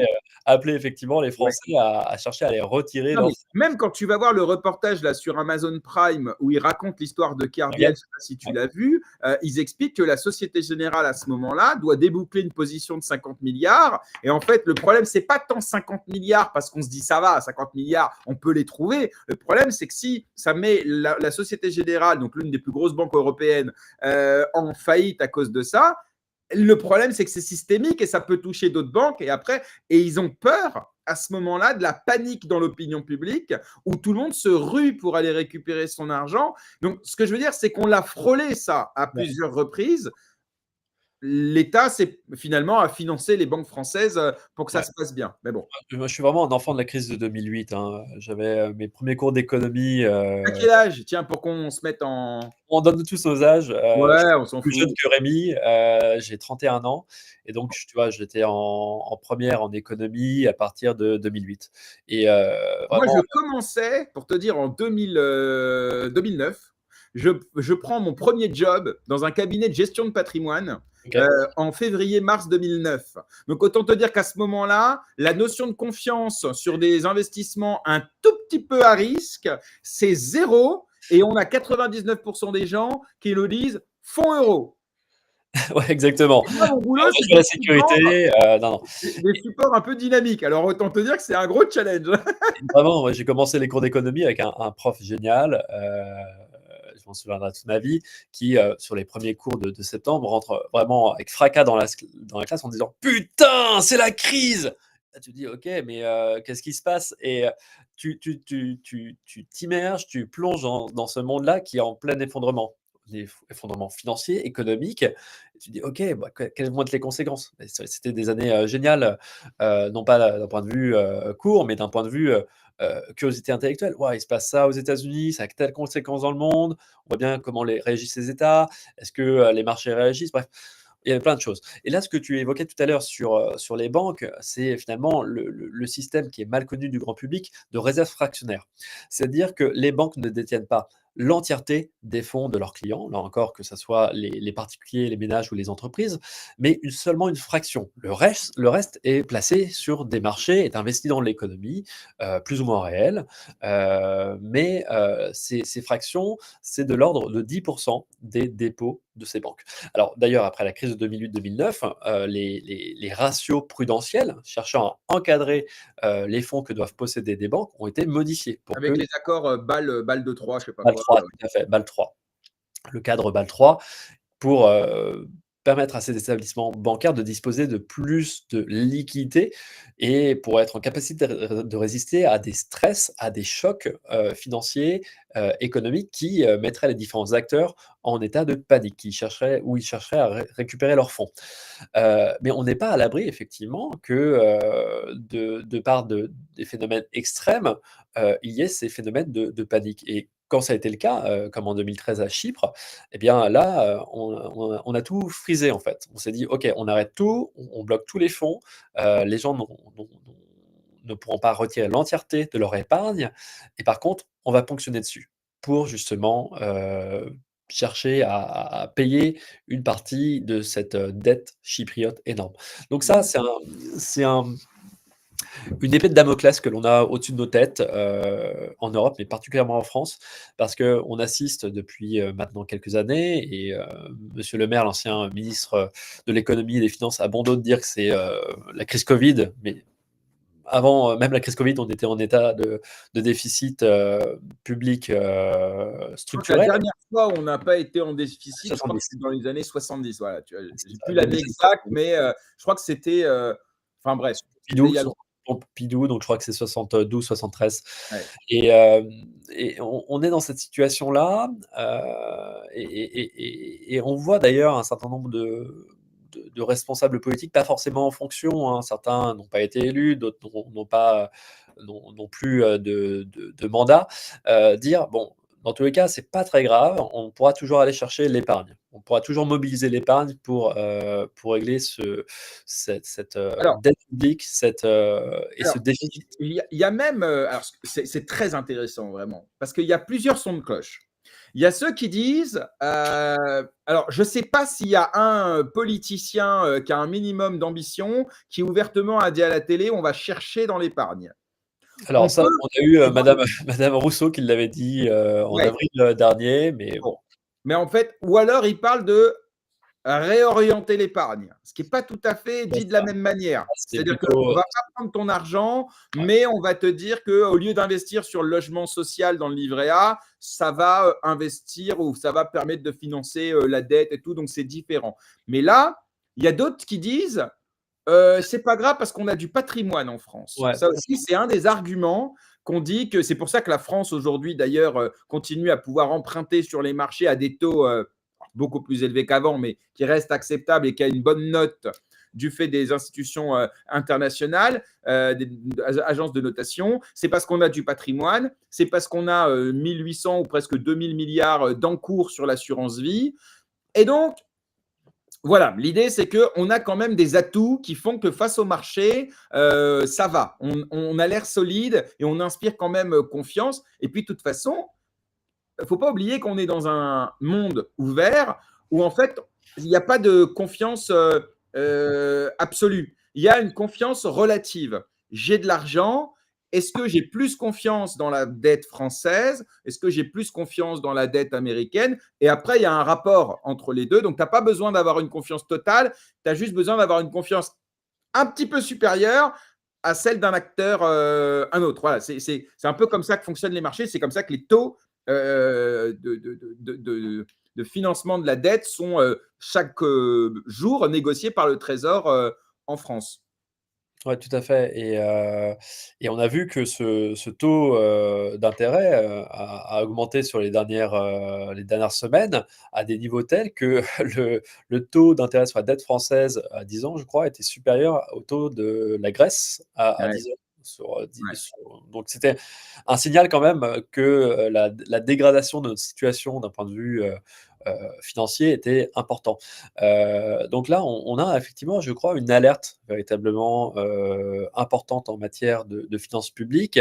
On ne pourra pas, continuer ainsi. Contrairement aux États-Unis, on n'imprime pas, notre monnaie. L'euro est émis par la Banque centrale européenne qui, je le rappelle, selon ses statuts, est une institution indépendante du pouvoir politique. Elle n'est pas là pour financer les déficits publics. Hem, Elle l'a fait, hein. elle l'a fait, il y a eu des rachats de Alors dettes. qu'elle n'avait pas le droit, mais elle l'a fait notamment pendant la crise Covid, hein, où elle a racheté les bons, enfin, les dettes. de ces pays, ce qui était en dehors de ses prérogatives. Tout à fait. Comme quoi, voilà, les prérogatives européennes ou européistes, on en fait un peu ce qu'on veut, quoi. Bon, mais c'est Selon un important ce côté centralisé où finalement Ursula ou Lagarde ou tel autre dirigeant peut, dans des moments de crise, de toute façon des crises, il y en a tout le temps, hein, voilà, faire un petit peu que tiens, on va s'emparer de la santé, tiens, là, on va s'emparer du secteur militaire, alors qu'à la base, c'est pas dans les prérogatives, mais c'est intéressant parce que quand on parlera de Bitcoin, on verra que ça, c'est pas possible. Il n'y a pas un mec qui peut, parce que c'est la crise, dire, voilà, on va imprimer plus de Bitcoin, on va décider autrement que par le consensus des nœuds. Enfin voilà, donc ça, c'est important pour bien comprendre la situation. C'est ça, pour parler comme un économiste, cette bref, on va pas le faire. Mais Vas-y, on essaie de le trouver. C'est quoi le mot? ouais, c'est élastique, Inélasticité. merci beaucoup, inélasticité, de Bitcoin par rapport à d'autres monnaies, est critiquée souvent par des économistes disant que voilà, face à des événements économiques extrêmes, on ne peut pas imprimer plus de Bitcoin, les mettre en circulation. Mais ça, en fait, c'est pas un bug, c'est une caractéristique de Bitcoin. C'est ainsi conçu. C'est dans son code, il y a une quantité limitée de Bitcoin en circulation, 21 millions d'unités d'ici 2140. C'est tout à fait intéressant. On a cet horizon d'ailleurs de très long terme. 2140, personne ne se projette. A priori, c'est au-delà de notre espérance de vie, à toi comme à moi, Jérémy. Mais c'est quelque chose qui dans dans vraiment dans l'expérience humaine, nous pousse à penser au long terme et surtout au très long terme. Il y a souvent, c'est souvent d'ailleurs, tourné un peu en dérision avec la citation de Keynes, hein: «À long terme, nous serons tous morts». Mais je suis convaincu du contraire. C'est pas que, je vais me projeter sur des délires, transhumanistes, mais que dans beaucoup de cas, on a cherché à penser les choses au-delà de notre vivant, à se projeter sur plusieurs générations. Je donne souvent, hein, l'exemple des cathédrales à mes étudiants et je le dis, vraiment en toute franchise sans être croyant. Les personnes qui ont conçu les cathédrales, en Europe, savaient pertinemment qu'elles ne verraient pas de leur vivant le fruit de leur travail et des premières pe de ce qu'allaient devenir les premières les édifices dont ils avaient posé les premières pierres et ils se projetaient effectivement sur quelque chose qui allait s'étendre sur des générations. La construction de Notre-Dame, si je me fourvoie pas, c'est, 120 ans entre le début, Ouais. de la construction Mais et là, ce que tu dis est passionnant, mais surtout, j'ai l'impression qu'aujourd'hui, c'est de pire en pire. Parce qu'aujourd'hui, c'est même plus à l'échéance de notre vivant, c'est à l'échéance de la prochaine élection. Et la réalité, c'est qu'on est dirigé par le politique, pour lequel on vote, etc. Bon, bref, on va pas refaire le débat de la démocratie représentative ou pas, bref, peu importe. Mais c'est-à-dire que là, on a l'impression que les décisions, qu'elles soient monétaires, que ce soit politique, que ce soit géopolitique, elles sont pas tant faites à l'échelle de notre vie, mais à l'échelle de la prochaine élection, parce qu'il faut qu'on ait, voilà, à la fin, il faut que le votant il soit content pour qu'il revote pour vous ou pour votre parti. Donc payer la là, les prochaine. échéances, elles sont de 4-5 ans. Tu ne peux pas penser la vie en 4-5 ans. Ouais, tout à fait.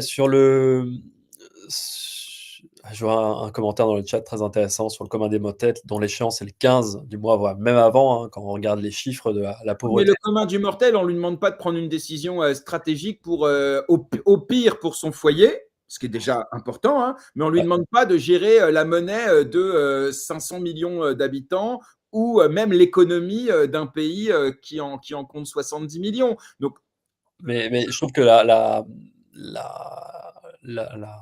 ce commentaire-là est judicieux aussi. moi, je Et je trouve que c'est un peu démago.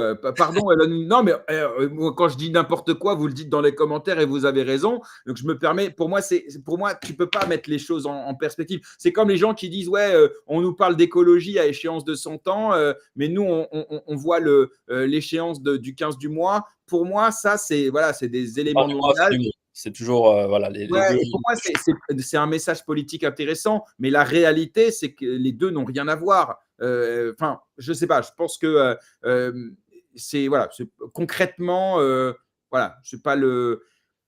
nos politiciens, on leur demande pas, je crois, en tout cas quand il s'agit de politique monétaire, de se dire il faut que chaque habitant en Europe, au 15 du mois, il ait de quoi bouffer. C'est pas son taf à lui. Il y en a un autre dont c'est le taf, hein, mais c'est peut-être pas le sien. Enfin, je sais pas. Sinon, on fait de la politique à la petite semaine, quoi. Je vais reboucler sur ce que tu disais, sur, ces échéances, politiques, hein, qui sont, le principal, heu, objectif de tout, politique en responsable politique, en poste ou en devenir, dans les démocraties, représentatives. Hem J'en veux pour preuve, l'année 2020. Année 2020 où on voit, arriver un virus, on voit ce qui se passe, en Chine, à Wuhan. On voit que ça commence à se répandre et on a, une échéance politique importante, en mars 2020. Ce sont les élections municipales en France. Le 1 tour des élections municipales a été maintenu, alors même que, il y avait cette, menace, qui planait sur la santé publique dans le pays.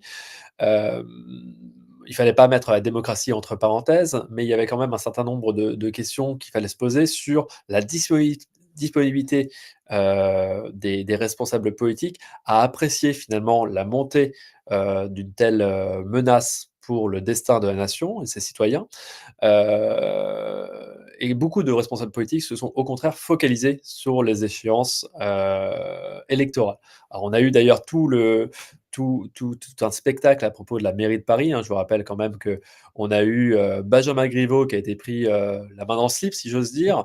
Il a été remplacé, au pied levé par l'ancienne ministre, de la santé, Agnès Buzyn, qui était normalement en charge aussi, de prévenir et d'alerter sur, cette menace, sanitaire. Et d'ailleurs, on sait maintenant que, en vérité, on avait déjà l'information comme quoi ça venait probablement de Wuhan. On a retrouvé là récemment des messages que la ministre de la Santé avait envoyés au président. Et donc, c'est là où effectivement, parfois, les intérêts électoraux eh bien, passent avant des intérêts. Là, alors là, en l'occurrence, des intérêts de santé publique enfin, vitaux. On parle d'intérêts vitaux de la nation.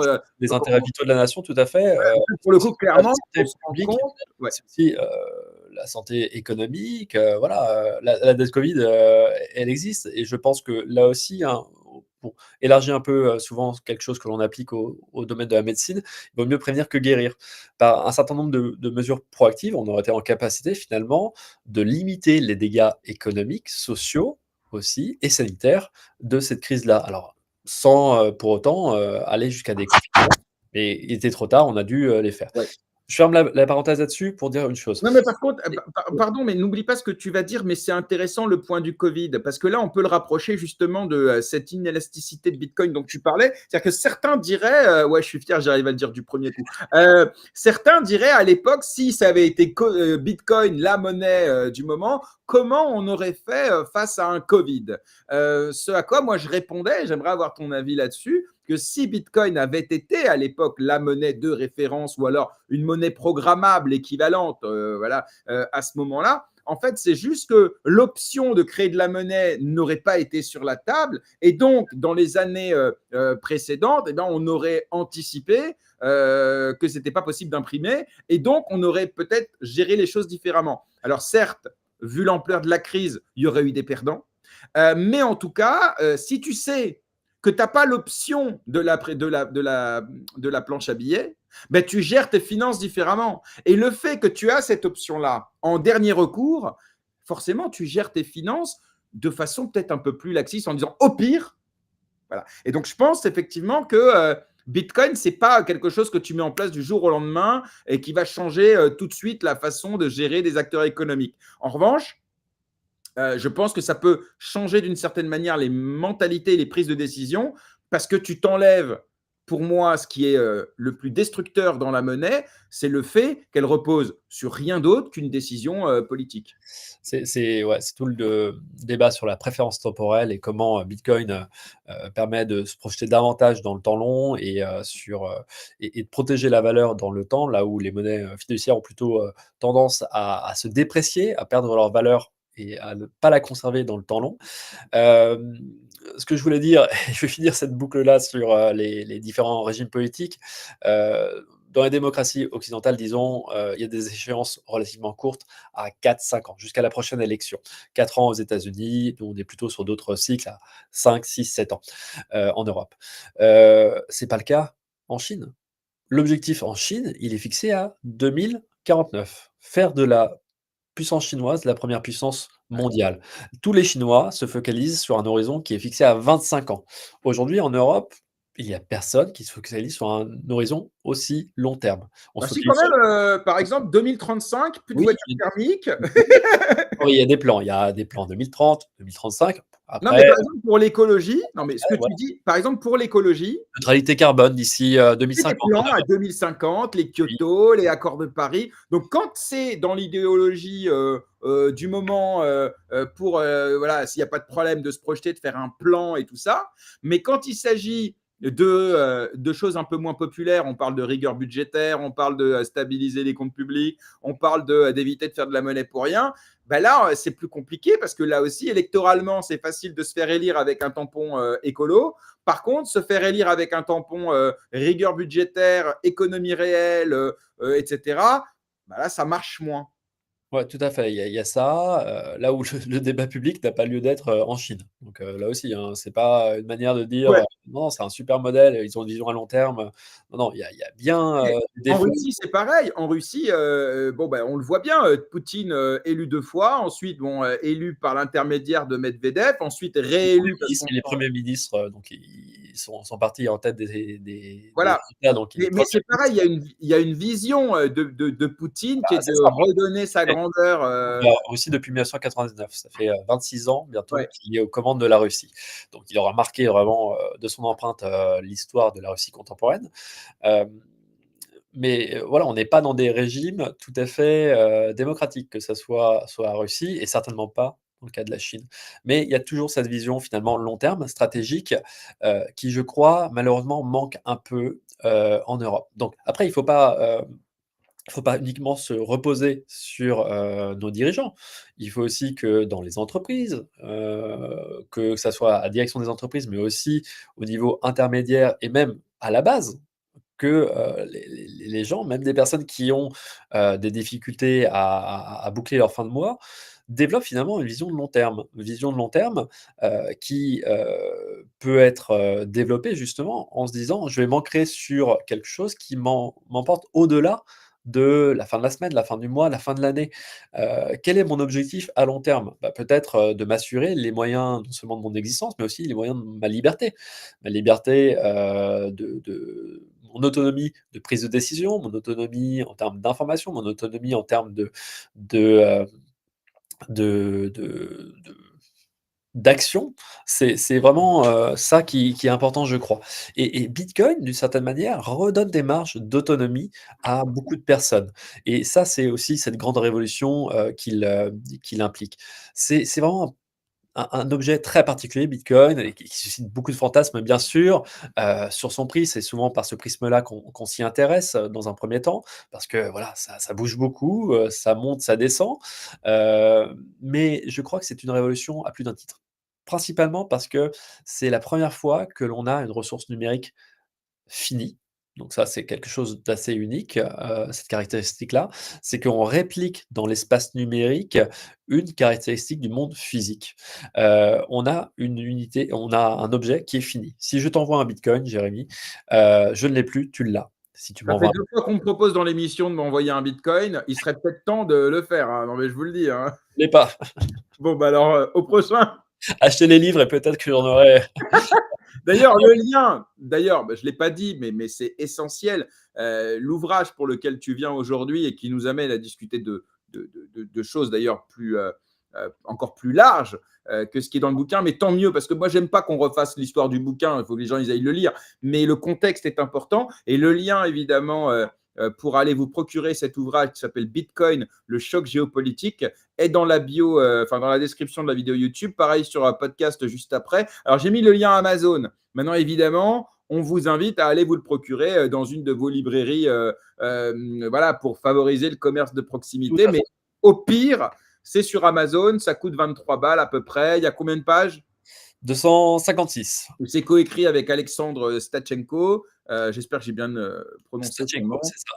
Bon, voilà. Et je crois que c'est pas la première fois d'ailleurs que vous écrivez ensemble. Je crois que vous aviez déjà écrit ensemble, non? Alors si, c'est la première fois qu'on Ah ouais, coécrit ok, un d'accord. ouvrage. On Est-ce que avait vous avez écrit avec Claire, un autre on avait ouvrage? signé une tribune quelques semaines avant l'apparition de l'ouvrage Ok. publié sur la tribune.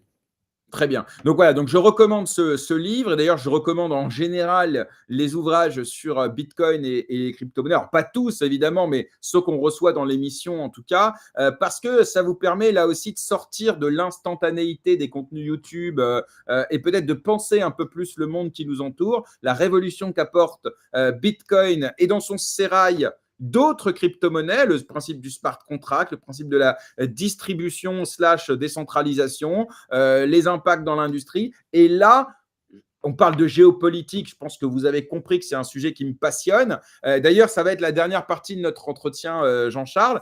C'est justement quels enjeux géopolitiques pour Bitcoin. Parce que, alors, je n'ai pas encore lu l'ouvrage, je ne vais pas faire le faux journaliste, mais de ce que je vois un petit peu de l'enjeu géopolitique, je vois des pays émergents, alors vraiment très intuitivement, hein, des pays émergents qui se disent tiens, c'est pas mal parce que, alors peut-être pas forcément que Bitcoin, mais la blockchain pour voilà, les paiements, pour peut-être décentraliser un peu un truc, peut-être pour faire de l'innovation, tout ça. Je vois des pays sous sanctions qui peuvent utiliser pour contourner tout ça. Je vois le concept de réserve stratégique. El Salvador, maintenant les États-Unis, bientôt normalement, et derrière peut-être un FOMO des autres États, on ne sait pas. Je vois des entreprises aussi qui disent tiens, je vais allouer une partie de ma trésor. Et on parle de grosses boîtes, hein, on ne parle pas du coiffeur du coin. Euh, et puis, je vois le minage aussi, qui est un enjeu sur lequel, pareil, on produit une valeur qui pourrait être stratégique pour l'avenir. Et puis, ça a des enjeux écologiques, économiques, et donc c'est géostratégique, évidemment. En gros, voilà, ce qui me passe en tête, c'est quoi votre thèse dans cet ouvrage? Est-ce que j'oublie un truc majeur dans ce que je viens de te dire? Il y en a plein et tu les as survolés. Effectivement, pour nous, il y a cet aspect de souveraineté. L'aspect de souveraineté, le principe de souveraineté, déjà, c'est un principe, un concept éminemment politique et éminemment géopolitique. On se dit que généralement, ce sont les États qui exercent cette souveraineté. Et souveraineté, d'ailleurs, dans le domaine monétaire, puisque ce sont les États qui impriment, qui frappent monnaie, qui battent monnaie, ou qui délèguent ce pouvoir à une institution tierce, une banque centrale. Là, on a, un objet qui a une prétention monétaire qui ne dépend pas du tout d'un État, qui, dépend d'un protocole, un ensemble de règles, qui a été défini, qui a été d'ailleurs amendé au fur et à mesure, qui, génère, des unités qui ont une prétention monétaire, des bitcoins, donc l'unité monétaire sur la blockchain ou sur le réseau Bitcoin. Ça change totalement la donne parce que l'émetteur monétaire n'est plus une autorité centralisée, n'est plus une autorité politique qui peut, au gré des événements, décider d'augmenter ou de diminuer, la circulation monétaire. Et en plus de ça, on a, un protocole qui n'a pas de limite. C'est un protocole qui est ouvert, qui est global.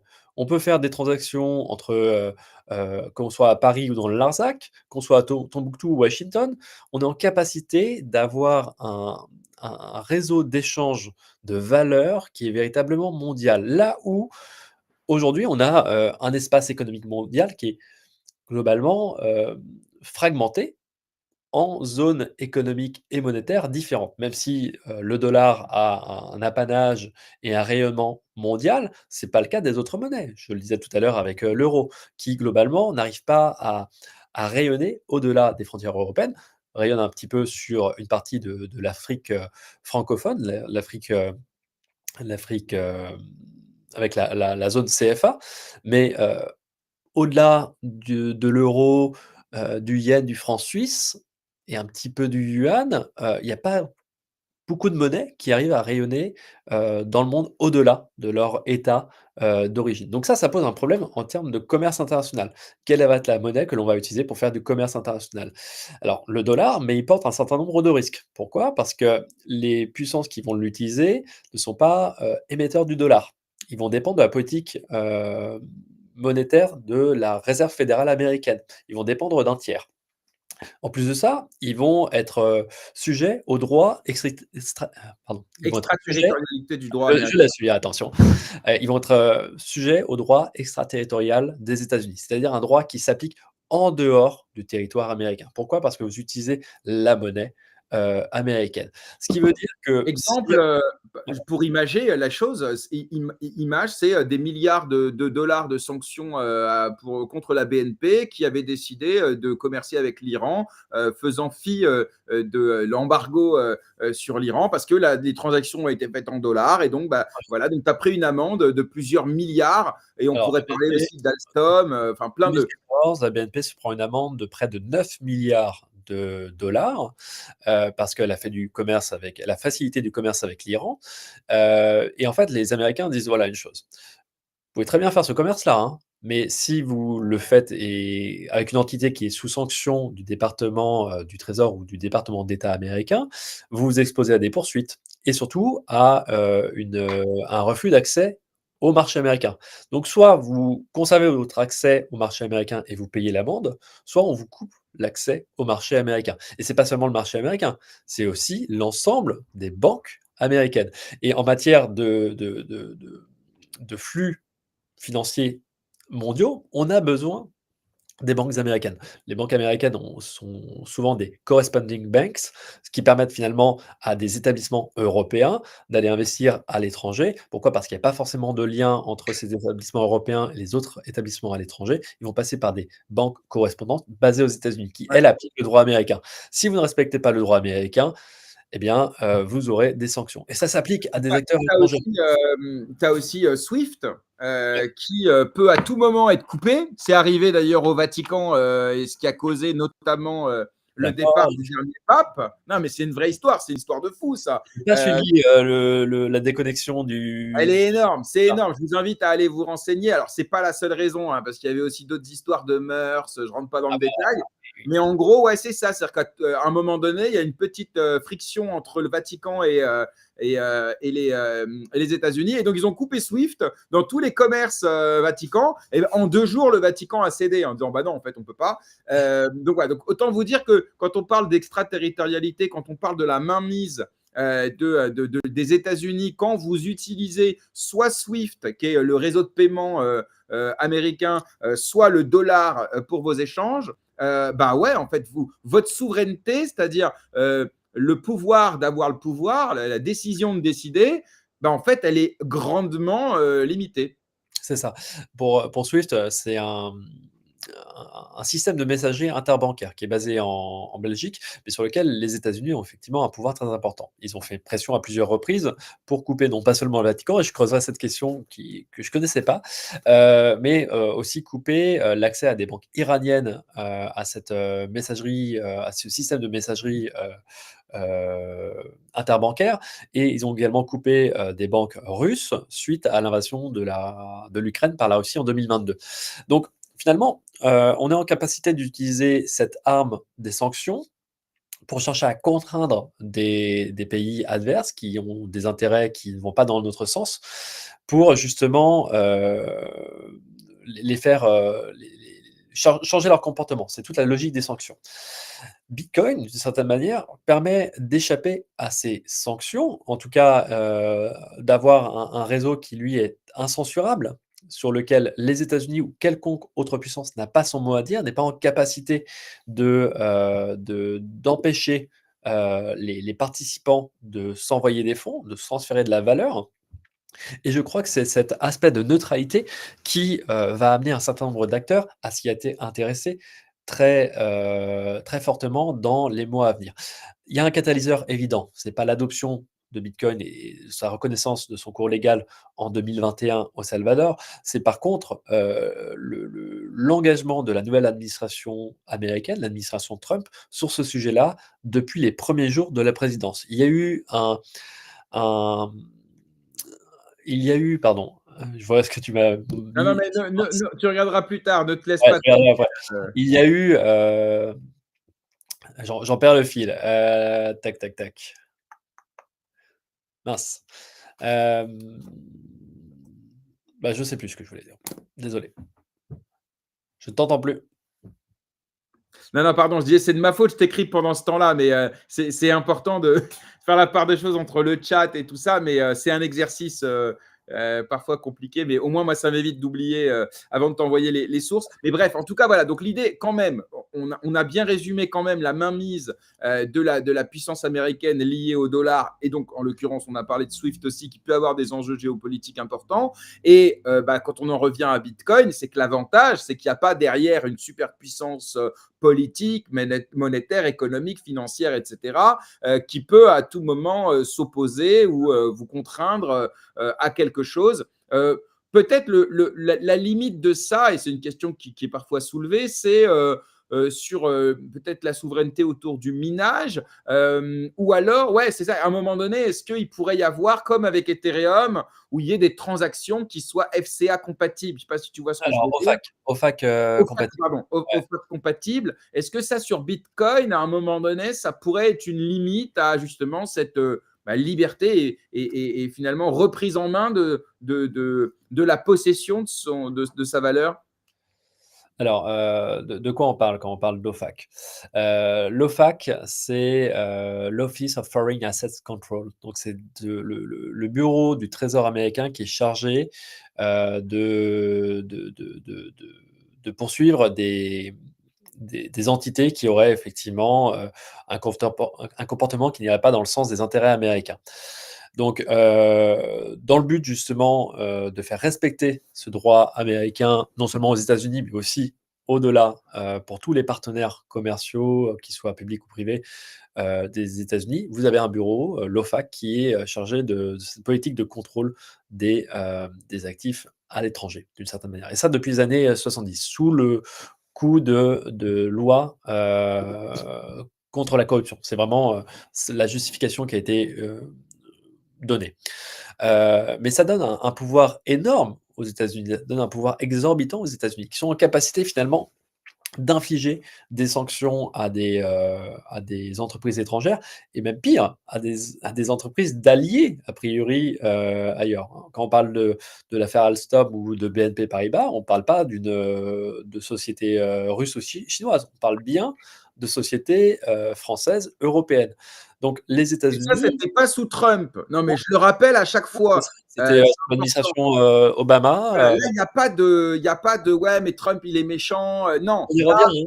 Il y a pas d'amitié en relation internationale, il y a que des intérêts. c'est un géopoliticien qui vous le dit, les gars. Ok, non, non, parce que quand c'est moi, on dit oui, non, non, mais là, le gars, voilà. Non, mais c'est important.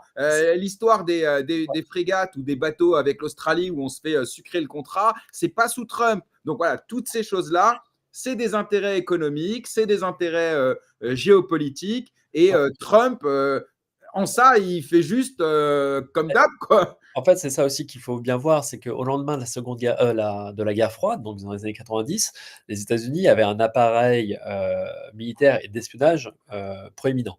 Comment on utilise cet appareil-là différemment? Alors même qu'il est là, qu'on sait que c'est très difficile dans une administration publique de couper des fonds. Dès qu'on a mis des investissements et des dépenses, c'est très difficile de revenir dessus. Sinon, on couperait facilement dans les budgets. Eh bien, une grande partie de l'appareil de renseignement américain s'est tournée vers du renseignement économique. Et ça, c'est quelque chose qui a permis aux États-Unis dans les années 90 et dans les années 2000 de disposer finalement d'informations privilégiées sur des transactions dans le monde entier. Le Department of Justice américain, donc le département en charge de la justice, est informé de toutes les transactions internationales dépassant les 200 millions de dollars. Ils sont informés et donc ils sont en capacité de prendre des décisions, déjà de surveiller, mais aussi d'enquêter et de se dire, est-ce que nous, on ne doit pas y aller? Est-ce que nous, États-Unis, on ne doit pas chercher à poser, par exemple, une offre avec une entreprise américaine sur tel marché étranger? Est-ce qu'on n'a pas un intérêt à servir nos intérêts plutôt que de laisser les Français, les Allemands, les Italiens aller sur tel marché? Et puis Donc, ça ils permet ont de faire du chantage parce que tu as l'information. Enfin, il y a plein de jeux de pouvoir aussi. des jeux de L'information, pouvoir c'est et hyper ça important. a été en grande partie révélé en 2013 aussi, hein. 2013, c'est une année fascinante par les révélations de Snowden.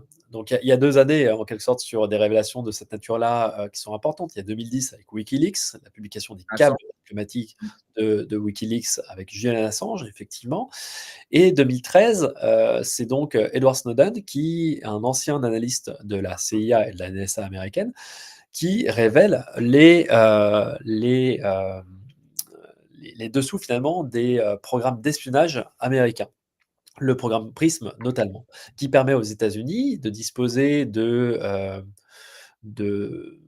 d'une capacité d'espionnage non seulement de leur propre population, mais aussi, de leurs alliés. Donc ils espionnent globalement tout le monde.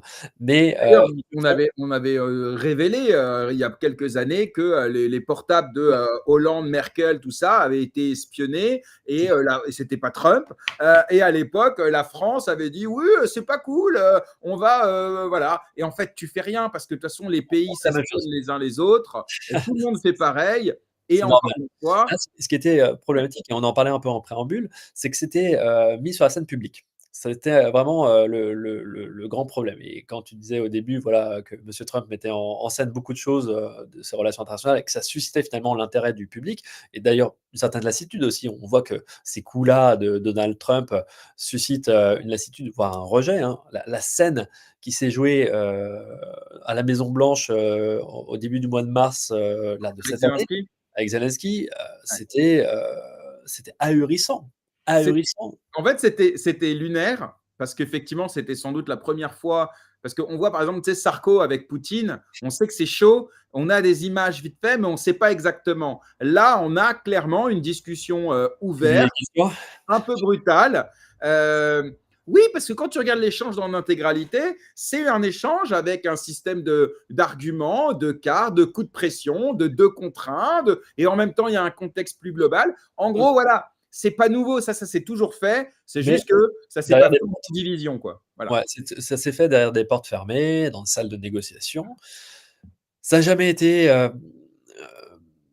comment dire? Documenté en temps réel de cette manière-là, et Donald Trump d'ailleurs et je pense que ça fait déjà l'objet de travaux, j'ai pas consulté et ça fera certainement l'objet d'une littérature aussi spécialisée sur la question. Ah, je vais continuer alors. A une pratique du pouvoir, et de cette mise en image qui est très particulière.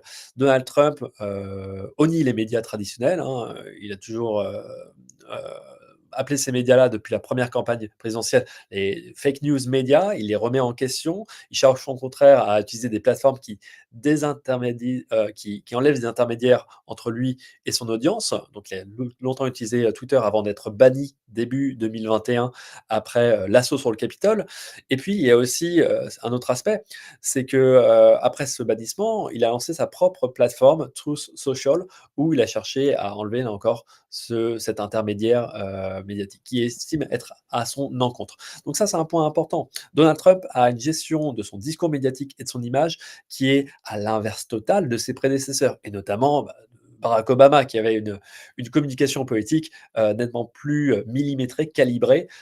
Donald Trump fait, sauter tous les carcans. Le pire, c'est peut-être Biden qui avait une communication qui était erratique. Et en fait, on savait très bien qu'en réalité, c'est pas lui qui signait. Mais donc, c'est vrai que là, le miroir est juste énorme, en fait. Donc, Ouais, donc ça, je c'est comprends quelque que ça chose qui surprenne. est super, super intéressant de voir là. On voit un monde qui est en train de s'écrouler devant nos yeux. Donc, je pense qu'on a un intérêt plus que vital à s'intéresser à la géopolitique. Il y a quelques générations, on disait voilà, c'est si vous vous intéressez pas à la politique, c'est la politique qui s'intéressera à vous, d'une certaine manière et je pense que c'est le cas aussi avec la géopolitique. On peut se dire: «Bon, je vais suivre le conseil de Candide et cultiver mon jardin, je vais rester chez moi, ça va bien se passer». Mais il y a des perturbations qui dépassent nos simples existences, qui se passent à un niveau plus important et qui ont des conséquences sur nos vies. Je pense qu'on a tout intérêt à comprendre cela, à s'y intéresser, à comprendre quelles sont, nos marges de manœuvre, à titre individuel, collectif, au niveau national également, pour pouvoir en fait, chercher à naviguer dans, ces eaux troublées. On parle de choc géopolitique, sur ce livre, consacré à Bitcoin. C'était pas le titre initial. Ce titre, il a été trouvé, dans les dernières semaines avant la publication. Et d'ailleurs, l'affiche qui a été faite par Adria Fritos, qui est un, un créateur et un artiste qui fait beaucoup de dessins de presse et de couverture de presse, parce que c'est assez iconique. Je l'ai sous les yeux, le livre, je vous le remontre. Tac, voilà. Nous a fait cette proposition-là, qui n'était pas la proposition. Remets-le, j'ai désactivé l'effet miroir. Non, t'inquiète pas, mais comme ça, on le voit bien Voilà. comme il faut. Cette proposition graphique, elle suivait pas tout à fait les consignes qu'on avait données, et on a trouvé ça plutôt judicieux finalement. Et d'ailleurs, ça suscite pas mal de réactions, hein, positives comme négatives.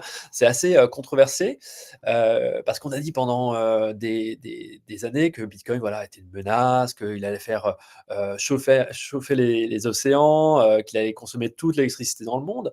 Il y avait un discours catastrophique sur ce sujet-là, et nous, on cherchait au contraire à apporter de la nuance, des choses sourcées, documentées.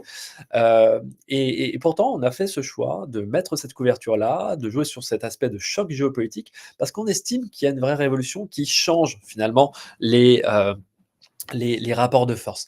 Dans un monde qui se fragmente, dans lequel il y a de plus en plus d'incertitudes, Bitcoin apparaît paradoxalement comme un havre de certitude. On sait aujourd'hui combien il y a de Bitcoin en circulation, on sait combien il y en aura à l'avenir, on sait que c'est un réseau qui a priori est amené à se renforcer parce que le hash rate, la puissance de calcul allouée à sa sécurisation augmente. On a atteint les records cette semaine.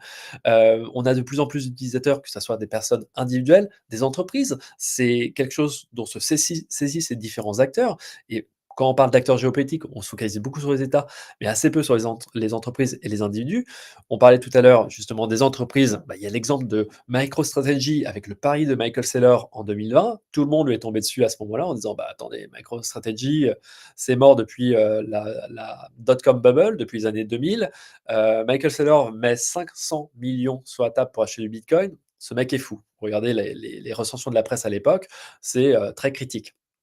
Michael Saylor, avec ce choix qui a été très audacieux, qui a été quand même assez risqué Ah, aussi, hein. oui, Il en a pesé. plus, il utilise des mécanismes financiers assez particuliers avec l'émission C'est un peu d'obligations. exotique, mais il croit tellement à sa thèse qu'il joue vraiment sa peau. Ça, moi, je suis Ah, aussi très, boîte.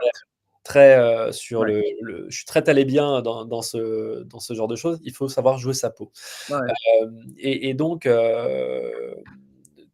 MicroStrategy possède aujourd'hui 2,5% des bitcoins en circulation.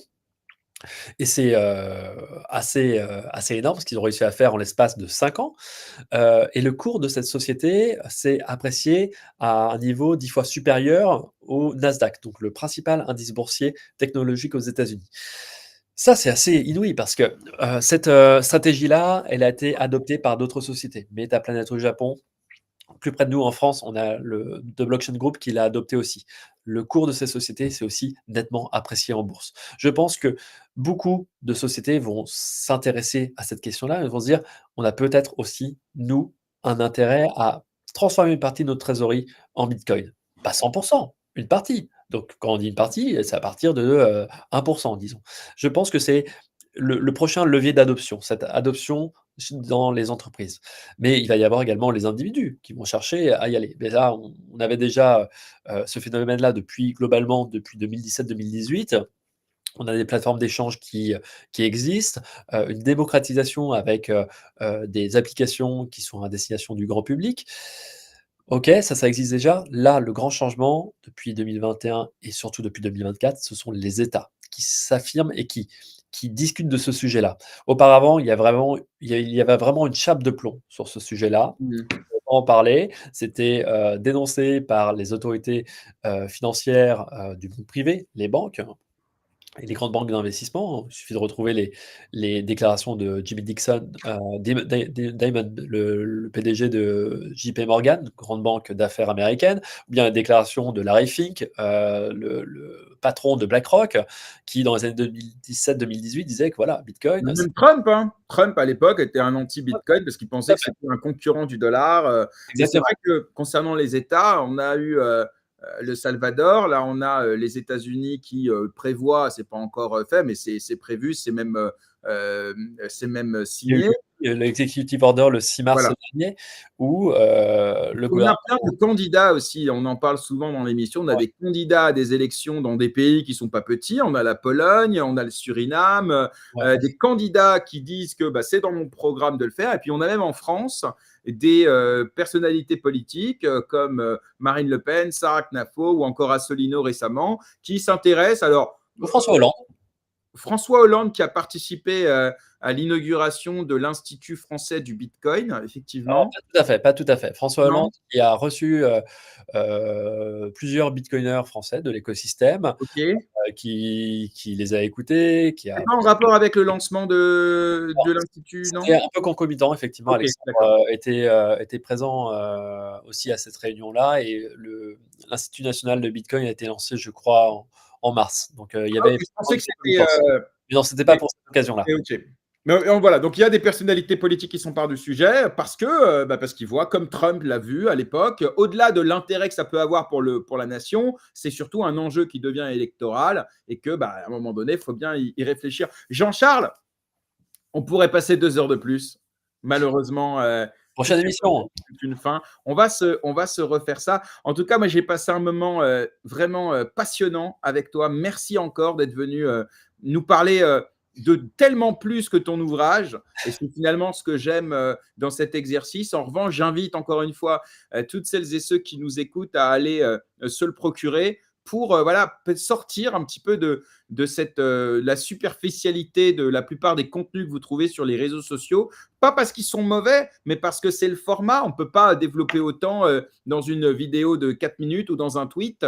Et nous, dans l'émission, on essaye de faire des interviews longues pour rentrer un peu dans les détails, chose qu'on a essayé de faire aujourd'hui 2 fois d'affilée avec Rémi et avec Jean-Charles. Mais un livre, il n'y a rien de mieux que ça pour rentrer. Alors, il est disponible aussi en format Kindle, hein, si vous préférez, sur liseuse. J'ai vu sur Amazon, c'est possible également. Donc voilà, On va pas merci. le dédicacer, celui-là. Non, mais ça, c'est vrai. Mais d'ailleurs, j'attends le mien dédicacé. Hein. Ah oui, quand tu viendras à Angers. Allez, bah d'ailleurs, je viens le 14. Tu seras là? Très, très bien. Je serai là pour Spotlight, oui, parce qu'on l'organise là. Je vais continuer jusqu'au 14 à organiser ce bel événement. On attend plusieurs dizaines d'entrepreneurs, de personnalités de l'écosystème pour une cérémonie de sélection des futurs projets qui seront accélérés à Cube 3, et ça va être dément. Eh ben, écoute, j'ai hâte puisque je serai là. Odile aussi d'ailleurs sera là. Et Jean-Charles me fait dire qu'il est en couple et qu'il est marié. Donc Odile, calme-toi. Voilà, parce qu'on a vu que là avec Rémi tout à l'heure, tu étais sous le charme. Voilà, donc il y a plus de chance avec Rémi qu'avec Jean-Charles. Tout à fait. Bon, en tout cas, merci encore Jean-Charles d'être venu dans l'émission. J'invite toutes celles et ceux qui nous écoutent en direct ou en replay de vous abonner à nos différents réseaux, YouTube, Twitch, Twitter, également sur les plateformes de podcast. Et je vous donne rendez-vous la semaine prochaine pour 3 nouveaux numéros de GM Web3, donc mardi, mercredi et vendredi à 10h. Qu'est-ce que j'ai comme invité la semaine prochaine? Ouais, non, alors il y aura que mardi et mercredi parce que je pars en vacances vendredi. Par contre, je reçois Arnaud Toiti mardi matin qui va nous parler de son parcours et évidemment de droit, régulation et fiscalité crypto. Et mercredi matin, émission en anglais dédiée à l'écosystème Multiversix. Ça bouge pas mal de ce côté-là avec X-Portal qui intègre la blockchain SUI et qui se rebrande sur son identité visuelle en tout cas. Donc ça va être des sujets très passionnants. Bon week-end à tous et merci encore pour votre confiance. Salut Jean-Charles. Salut, Jérémy.